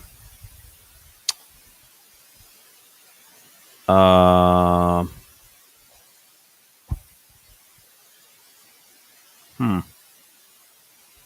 I guess back to the chocolate. Anyway, so the issue is you're getting like no chocolate and you're getting all of the like cheaper ingredients anyway because it's like pistachio, some kind of wheat, and what was the other thing? Like tahini, which I mean, the last thing chocolate needs is more fat, especially not saturated, because that's like it's like sesame seed oil or something like that. It's one of those seeds, one of those like desert seeds that they use in cooking and chip. But anyway, um, that shit, it's not good to be eating a lot of that, especially if it's just like a whole bar of it. Usually, it's used as like a topping, like drizzled over top or something like that, or within a bigger sauce. But I mean, just eating it like that, it's just not ideal. And then on top of that, like, is it really worth like $40? Are you telling me you're gonna pay Yes. $40 for a chocolate bar? I guess I'm on the right now. Dude, I don't know. Like sometimes my internet kind of goes out, but it's good that the stream doesn't stop. At least you're still on here. Yeah, the first time I refreshed and then I got locked out, but I learned to stop doing that, and now I'm still here, and I can still talk about how much I hate Dubai chocolate. And it's not because it's from Dubai; it's because it's from the Middle East. That's why I hate it. Let me try removing you though. What? Because I don't want to be on the right. Bro. I don't like that. I don't like being on the right, dude. Why? Yeah, he's gonna have to be hidden for that, so I can put him back on. I need to be on this side. This is the side I'm used to being on, man. Bro, actually autistic. Legitimately autistic. Look. Anyway, so what I was saying is like it seemed like they weren't even warming shit. They were just kind of there in mesh suits, which are I don't know, protect them from bugs or something or water. I'm not sure. But it didn't really look like they were storming. It looked like they were just saying, officer, can we come in? No. Oh, that's unfortunate. We wanted to see the migrant. Let's see.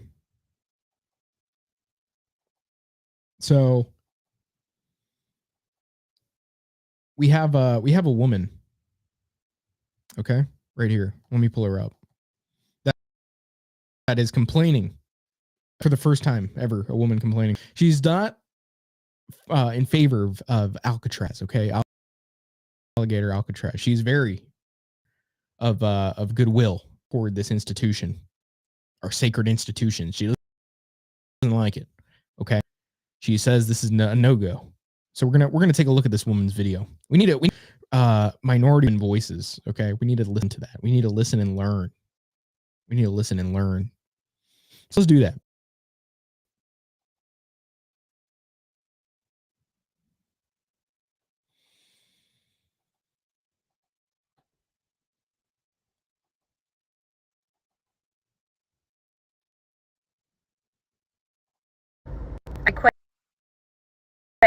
I'm done. Okay, we got her up there. And also, this is like a middle-aged looking woman wearing a choker, by the way, guys. I quit. I'm done. I'm done with America. I'm done with tax. I'm not doing it anymore. I'm gonna cash out like Monopoly and go and hide and move somewhere. You're telling me that my tax dollars are going to build an Alcatraz, Auschwitz, Alligator Auschwitz. They're calling it Alligator Auschwitz, folks. That's what they're calling it. No comment. Alligator, Alcatraz, Auschwitz. Know what you want to call it. A detention center, a concentration camp in Florida that our tax money is paying for. I'm done. I can't do it anymore. I can't feed the system that is doing everything that I stand against. I didn't vote for this. I didn't vote for any of this. Wow, you're learning that democracy is filled with people that when half vote one way, they impose everything they want on the other side. But when it was going your way, it was all right. And now that it's not going your way, it's not all right. So democracy is only good when it works for you. When you get what you want. Bro, if it was the other way around, she'd be like the type to be like, well, this is America now. Get used to it. This is what's happening now. Yeah. Well, who cares if your tax dollars are being going into sexual education for preschoolers? They need to learn, okay? This is good. Hey, man, those migrants need to learn. This is a good thing. These migrant drag queens need to be able to do their story hour, okay, in public parks at midnight on drugs.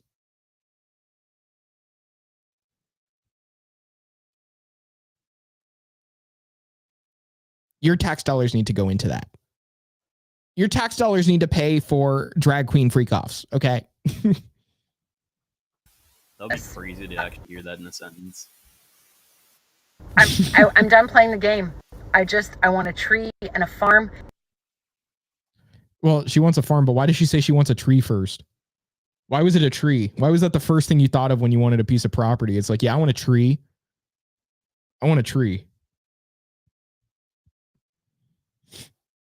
Also, and land. You want all of this, but do you want a husband? That's the question. Probably not. Somewhere else. I can't keep feeding into this system. Am I the only one? Because it's been, what? Today's the 2nd? It's been 7 months that this man's been in office, and I'm exhausted. And I can't do it anymore. I'm cashing out Monopoly. Am I the only? Come with me. Let's go. Okay, so here's what we need. Okay, we need America 1 and America 2. And they do whatever they want in America 2.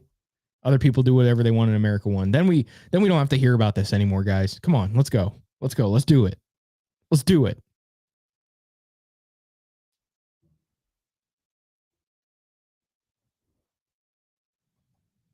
I'll be in America 3 where there's no IRS. I take it in her America 2 when she gets what she wants, when she gets the drag queen story hours, there's going to be an IRS that just funds that instead. So, she's complaining about it now, but when it funds what she wants, she's going to be for it. So I need one where we don't do that.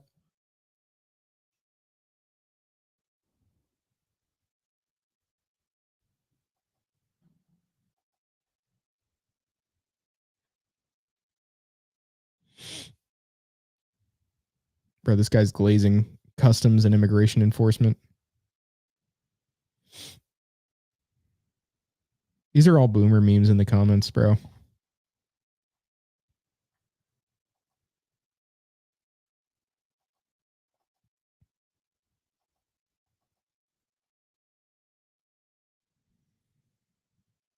Okay. Mr. Greg, you still there?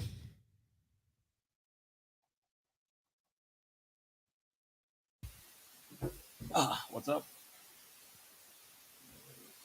Well, I was asking if you were still there. Okay. Let's move on from this one. We already talked about Alligator Alcatraz for another half hour. Look, here's what we have. Here's what we have for you guys. We have a couple of interesting pieces of content from Twitter. Okay. Because, we need to entertain you guys, not only with Twitter stuff, but with the cultural moment of the week. This time we're shifting the focus a bit. We're going to show you what's up. We're going to show you what's up with other cultures. Let's be a little more diverse. So I'm going to pull up a video here of our friend, our dearest friend from last week that I can't even remember his name, Zoran or something. The guy that was a socialist mayor candidate in New York and won the primary. Okay. So we're just gonna take a video look at him of him eating. Okay. Because this guy is refined. He knows what he's talking about. He has great policies. And I just want to see him shine. Not like a rich man, okay? Like a common man, but still with a common man with decency, okay? Let's see how this man eats. Let's see how this man eats his rice. So the third holy grail of taboos in American politics, you have socialism, you have Islam, and then you have Palestine. And you're really going for the trifecta. Let's go, baby. Tell me, why is Palestine a part of your politics? When you grow up as...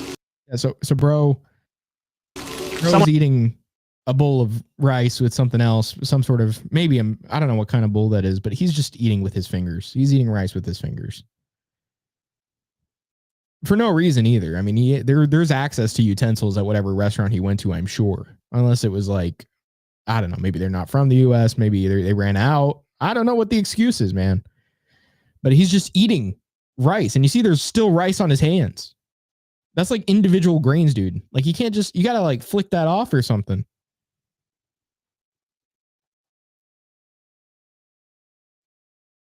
This is a great culture, Greg. You can feel the pain in the dude. Anybody this is Savannah Hernandez saying this. Anybody who eats with their hands like this should be barred from ever being allowed in American politics.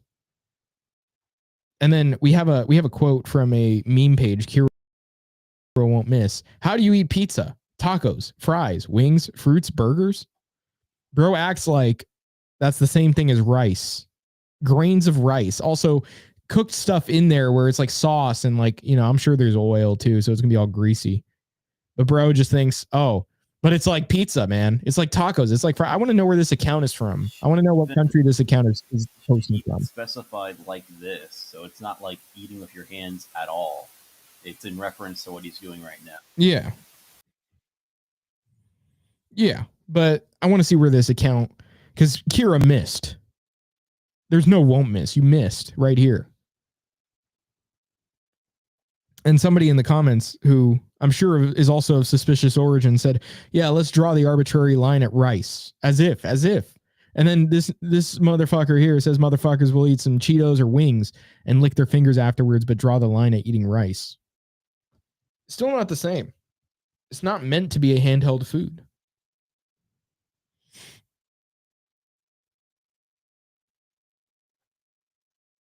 Yeah, I'm not going to read the rest of the comments. I don't want to pop up anything that, is going to be suspicious here. But anyway, that was a miss. And this was our cultural moment of the week, folks. I mean, this is quite a cultural moment right here. Quite a cultural moment. I mean, is bro trying to be relatable to his base? I mean, I don't even know who his base is at this point. That's like, I mean, I guess anybody that voted for him was gonna be like, oh my God, he's so like culturally literate. He's so like, he's so diverse. He's so diverse for eating with his hands. I'm not for it. Okay. We're gonna pull up another video. Let's do that. Let's just go to another video. Let me see if I need audio for that one. I might not. So then I don't have to undo the screen share and redo it, but let me just check. Yeah, that one's like music. So I don't even think I should. Yeah, I don't even want to play the audio for that because that would actually cause a copyright kind of problem. So let's just go share that tab instead. So we have here, and since it's the 4th of July weekend, guys, we're talking about parties, right? Well, this right here is a raw milk party. They're having a raw milk party. Let's watch. They got the raw farms, raw milk. Old heads drinking some milk. White girls dancing to some raw milk. That's kind of cringe, that dance, but you know, whatever. Okay, hold on. Okay, so now we got a raw milk chugging. Just women. Oh, I didn't even play the audio for myself even. Now we got women chugging milk, dude, and she wasn't even wearing a bra chugging milk. She's just got the no bra drinking milk. Bro looks like Chris Hemsworth right here drinking some raw milk. We got some people doing some dances overhead, discs or something, utensils. I'm surprised that this is even a thing, this party. I don't know. I don't know what the goal is. I mean, usually there's something more than just a thing you're consuming at a party. Or are they just celebrating the raw milk? That raw milk be doing some strange things. Be activating some genes, some gene expression.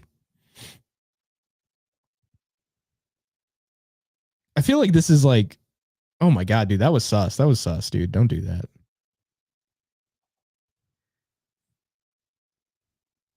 Yeah, that was this isn't what you'd usually think of when you think of a raw milk party. I mean, the boys, if they're drinking goat milk or something, you're taking some goat milk, but then you're doing something other than drinking the goat milk, right? I mean, but somebody said, okay, that's a fucking enough of this shit. Yeah, I guess they overdid it, right? Cinnamon Muncher made a fucking funny tweet to this. He said the Redditification of raw milk. I mean, it's like, on the one hand, you got to congratulate people for drinking raw milk, but on the other, it's like, man, getting a little too turnt about the raw milk there. Getting a little too turnt. Is there really getting too turnt about milk? I don't know, but if so, it's this, You know what I'm saying?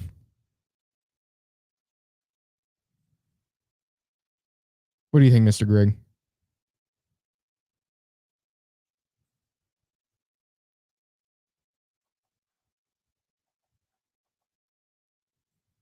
Thoughts on this?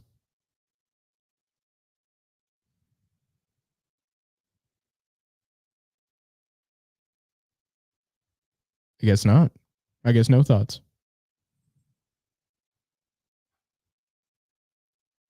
Okay, then.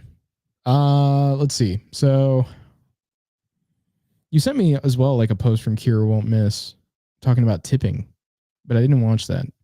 I saw it, but I didn't watch it. Is it a video? Oh, it was just a screenshot. Yeah, I saw that screenshot. Let's go to that. What? You sent me this one. You sent me this thing from Kira Won't Miss, like a post. I was asking about your thoughts about the raw milk party, but you didn't really say anything. No, yeah, I got busy with something real quick. An accident. Bro got busy midstream. What kind of accident are we talking here? I dropped my Coke. Huh? I dropped my Coke. Damn, dude. Did it create a mess? Who made that mess? The Coke bottle did.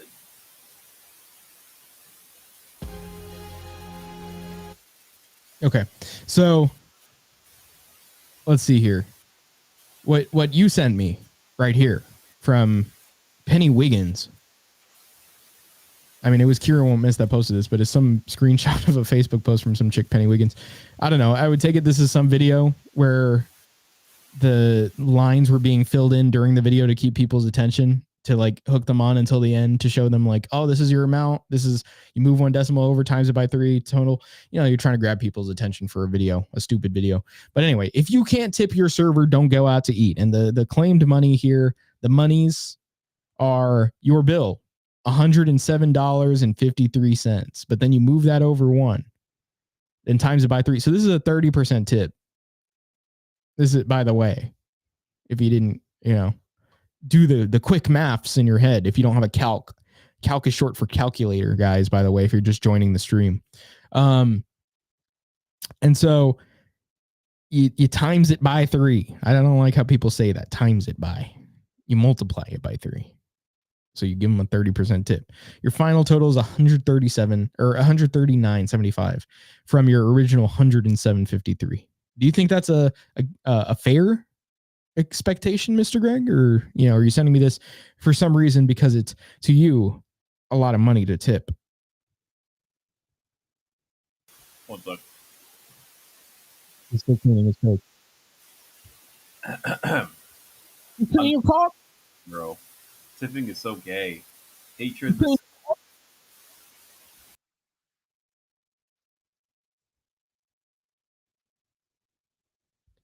I don't know what happened. I was hearing you talking about tipping is so gay, and I was interrupting you with the Asian voice, but I thought you were going to keep going. No, I can say tipping, and this makes me really angry. You say tipping is gay. What? You say tipping is gay. Indeed. Okay. So yeah, go about your take here. Give it to the audience. Pause. No diddy. Why is tipping gay? Dude, you sound like you're underwater. Me? I mean, now you're fine, but you did. Like, Okay. Well, maybe it's when I come on the side like this of the mic. Is this it? Do I sound like I'm underwater? No. So I don't know what it was then. It was maybe the stream, the Wi-Fi or something. Anyway. Oh, no. I made that mess. Anyway. So, there's no reason why I should be paying the salary. I think they still get, well, not even a salary, but still get paid hourly anyway, even if they don't make tips. So that argument doesn't really make sense, because even if they don't make the amount of tips to cover it, from what I've heard, they make the difference by getting paid by their manager or whatever.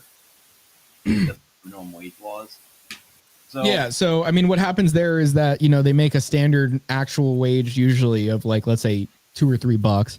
But if they don't get a sufficient amount of tips to cover them for that hour, basically, like that they, that they would have gotten, like if they don't get any tips in that hour, or if they get maybe a couple bucks, it'll be raised at that point for that hour to the actual, or I don't know if it's for the hour or for the shift or whatever, overall, but they will receive the minimum wage in that jurisdiction by law still, because they can't be paid below minimum wage for doing the job. So if they don't get any tips, they get that. But I will say, on their end, I'm sure they like this deal because it leads them to not just being paid by the management at, not even minimum wage. Even if it were somewhat above that, they still make way more from doing the service and getting the tips. So on their end, and also it's not like they're reporting all of that either. So on their end, I'm sure they loved it. yeah, I'm not going to blame somebody for taking advantage of the system. But what really gets me is when you don't tip, or you don't tip enough, and then you're the bad guy for some reason because I'm the one that has to pay for your little Ponzi scheme. Like, that shit's retarded. I remember when I was a lad, it was like 10% or something per bill. Now these people are asking for like 30%. That's insane. But do you think that I guess there's some benefit to there being, not just a standard tip that you give, but when you get poor service, you're able to tip less, and when you get good service, you're able to tip more, and thus incentivize the good servers? No. So how should it work? Because otherwise they're all getting paid the same, and thus, the good servers are just, being rewarded just as much as the poor servers.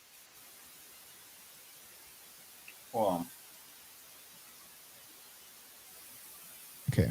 Are you eating your burger still? No. Then what are you eating now? Popsicle. Popsicle. The mango? Mango!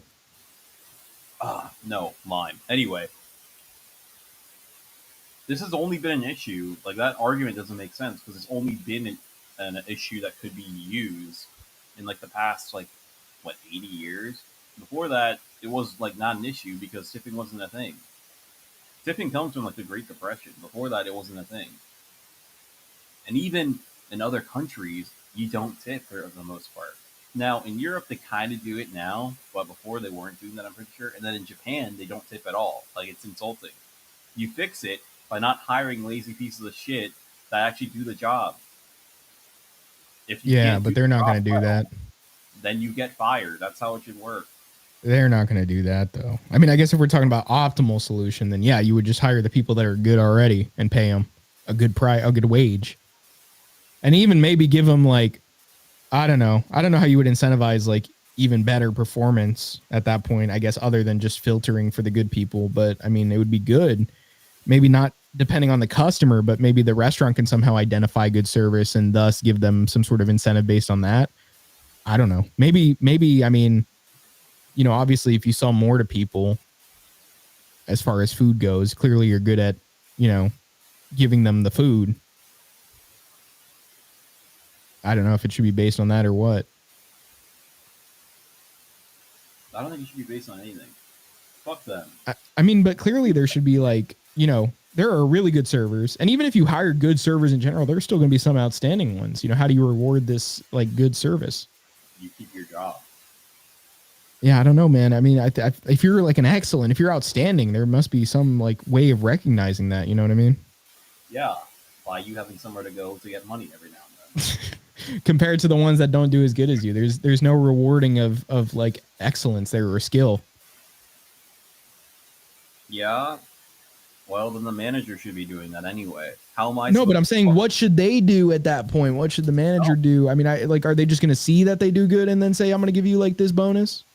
No, you just keep your job. It's that simple. There's no other expectation. Okay, but you're saying the manager should do that, but then there's nothing being done. Yeah, so what? Yeah, but you were just literally saying the manager should do something. So what is it? Well, I'm saying if you have the incentive or desire to do something extra, that should be on the manager. But even if it is, if I were the manager, I'd be like, okay, cool. That's it. You get to keep your job. That's it. You're not fucking awful. I mean, usually at jobs in general, I mean, like, you know, sales where you're selling something, you know, like you either get some sort of commission or you get like, you know, some sort of bonus based on your performance.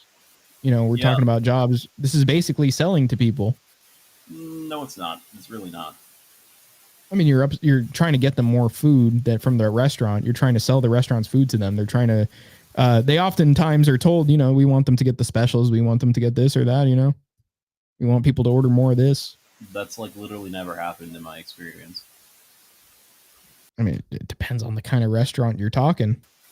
I'm aware of that. I'm talking about my total experience. If I went to a restaurant, there's literally nothing the server said besides if I ask if this has X thing in it that would influence whether or not I'm getting X thing versus Y thing. I mean, I'm even thinking about just higher end restaurants at this point. I know.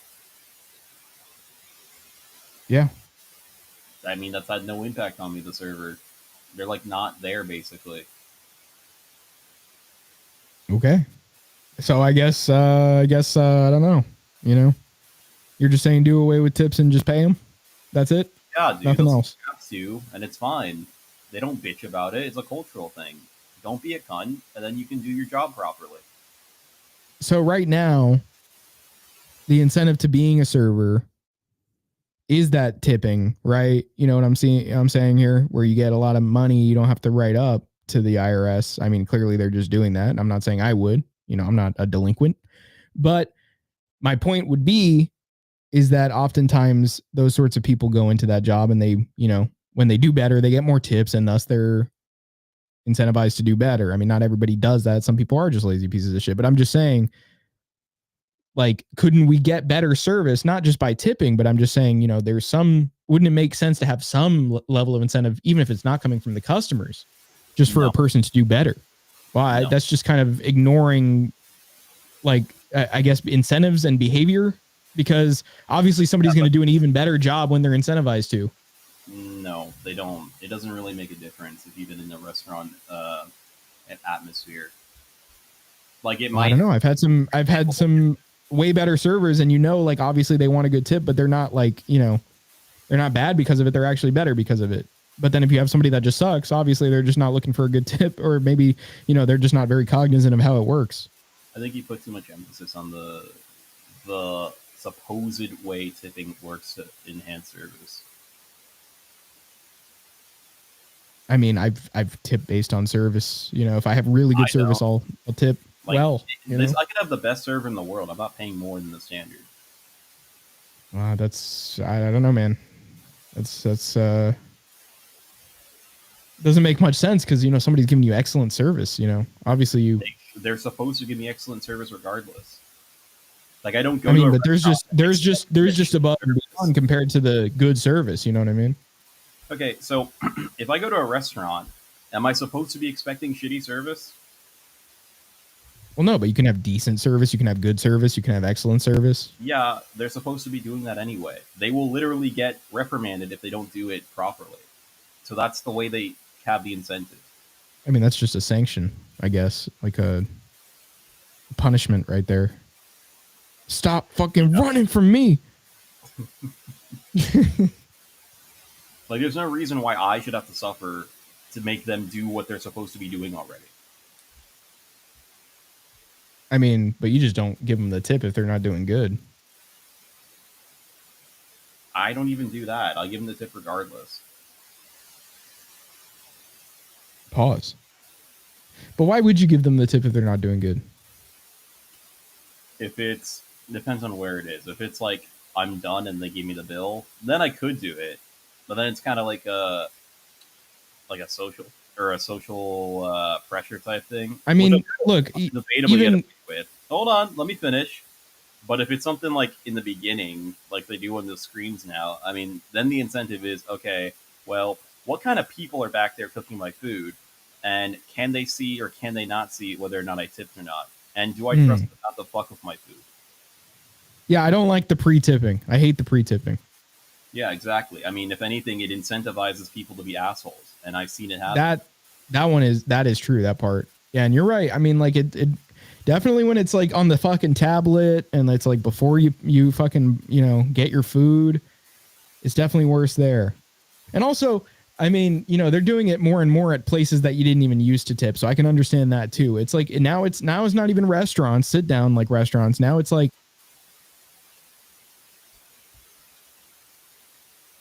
Oh, he's dead again. All right. Well, anyway, point is here. You shouldn't have to have your food or whatever it is that you're tipping for held hostage just because you don't pay more than the price tag. I mean, because that's really the way the market's supposed to work anyway. You're a negotiator, basically. You see something, you determine the value. Huh? Oh, you're not dead yet? Okay. I thought you cut out again.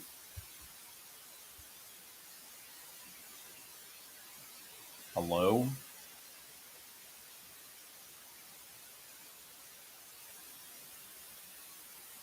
yeah, hello, Yeah, that's not good audio quality, dude. Dad. Pretty bad. Hold on.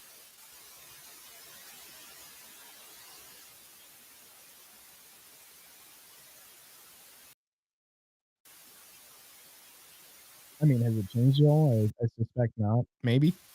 Now it did. But it was still shit before whatever you did for like a second.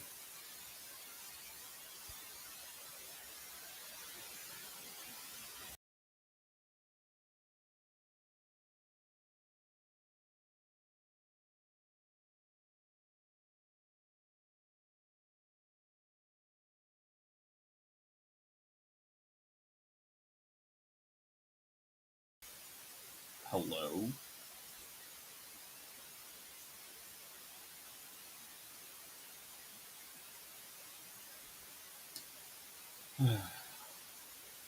Well, anyway, what I was saying is, if you already see the price of the food, there's no reason why it should be more than it already is, especially when it already is necessarily more than it already is a sales tax. And I mean, honestly, the price tag you see is already more than it already is because of the other taxes. So, I mean, why let yourself be the victim of the tax of some fraud and or man that just decides to give you the food because that's what they're supposed to be doing anyway? And the Japanese get this. So we just got to have a culture of people that aren't assholes. Okay. Well, anyway, I was trying to say before I was Shit on my audio. internet. I don't know what I'm supposed to do about that. Hold on. Let me try. I guess trying the same thing again. Now it's kind of getting better. Okay. Well, I guess it just takes a second. It doesn't have anything to do with me removing myself. It's just something that improves in a few seconds, I suppose. Okay. Yeah, I guess I'm getting ousted sometimes by my own internet. So we're going to have to wrap this up soon. But what I was trying to say is that, like, you know, it's gotten to the point where obviously, yeah, it's ridiculous because not only is it at restaurants now, like, you know, sit down, you actually get service in front of you that they're doing the whole time, taking care of you, coming back to you saying, can I refill that? You know, like you ask for something, they bring it. Now it's like, you take one order and they want to tip. You take like fucking, you go to a food truck and they want to tip. I mean, it's like, you know, everybody has a tablet now and they're like, it's just going to ask you a question. It's just going to ask you a question and I want you to press it. Have you seen that one skit where it's like a guy at like a coffee shop and he's like, all right, it's just going to ask you a question. And it's like Israel, Palestine, or like a 40% tip or something like that. Yeah. But anyway, yeah, there's no reason whatsoever why you should be paying a tip for anything at all. Literally anything. You already have to pay an imaginary tip with the sales tax, plus any other tax that goes into whatever you're buying or purchasing. So you're already. Bro, you don't want to tip your own government? You don't want to tip your own government after making every purchase because they made it possible to buy the stuff you're buying, dude. Nobody else could have made that a possibility. So here's the other thing. Even if we're assuming that we're tipping, now it's already the food and like everything that you would be paying a tip for normally is already way more expensive than it's supposed to be to begin with. And now on top of that, you're going to ask for a 30% tip for doing what you were supposed to be doing in the first place. And then when I don't do that, you're going to have an attitude and say I shouldn't be doing this. Okay, I could just. It's just the most insufferable, entitled piece of shit mentality imaginable. Like, I get it, you got to eat and stuff, but I mean, there's no reason why I'm the one that has to be suffering because of that. Yeah. Well, we'll leave it at that. I mean, I see your point, man, and I agree to an extent, but I mean, I'm just thinking, like, you know, on the sometimes there's those outstanding people where I'm like, those people kind of do deserve a tip though. Like, they're different than the people that just give you the service. I mean, even if it's good service, there are people that just do way better service than that. It's like, I don't know, man, that guy, like, I kind of like what he did for me, you know, like he didn't necessarily have to do that, you know, like, but he did, you know, so I'm just saying, sometimes you just got to tip a little bit. You could just not complain, and then they don't get the repercussions of being a shitty waiter. There's their okay. Okay, that's your tip for them. You can take that home with you. You can take that home to your mama. All right, guys. Do you know, like, why the Japs don't tip? Do you know the mentality behind that? What's the mentality? The mentality is that they're already supposed to be doing 100% and above. So if you tip them, that means they weren't already doing that, and it's insulting. I mean, the Japs are bug people. I don't know if we necessarily go by their standards. Yeah, hold on. Yeah, but the Japs definitely have a better socio-cultural, economic, even society than we do right now anyway. But their work culture is like the worst thing ever. Yeah, but that doesn't apply for like being a waiter or whatever. That's like business, like office jobs. That's where it's really bad. But like if you're just doing like a waiter or a cook or something like that, I mean, it's the same as it is in America. Then believe it or not, you can do a pretty good job without getting somebody else to just throw up more cash for no reason whatsoever. All right. Well, Greg has settled it, folks. We're gonna leave it at that one because I don't want to get fucking booted off again here. But yeah, we've talked about Diddy. We've talked about aliens versus predators, predators versus aliens, crocodiles as a potential, sharks as a potential, as the next Trump move to do something about the current thing. Okay, and we talked about tipping. We talked about, what else did we talk about? We talked about guys eating with their hands, eating rice with your hands. Okay.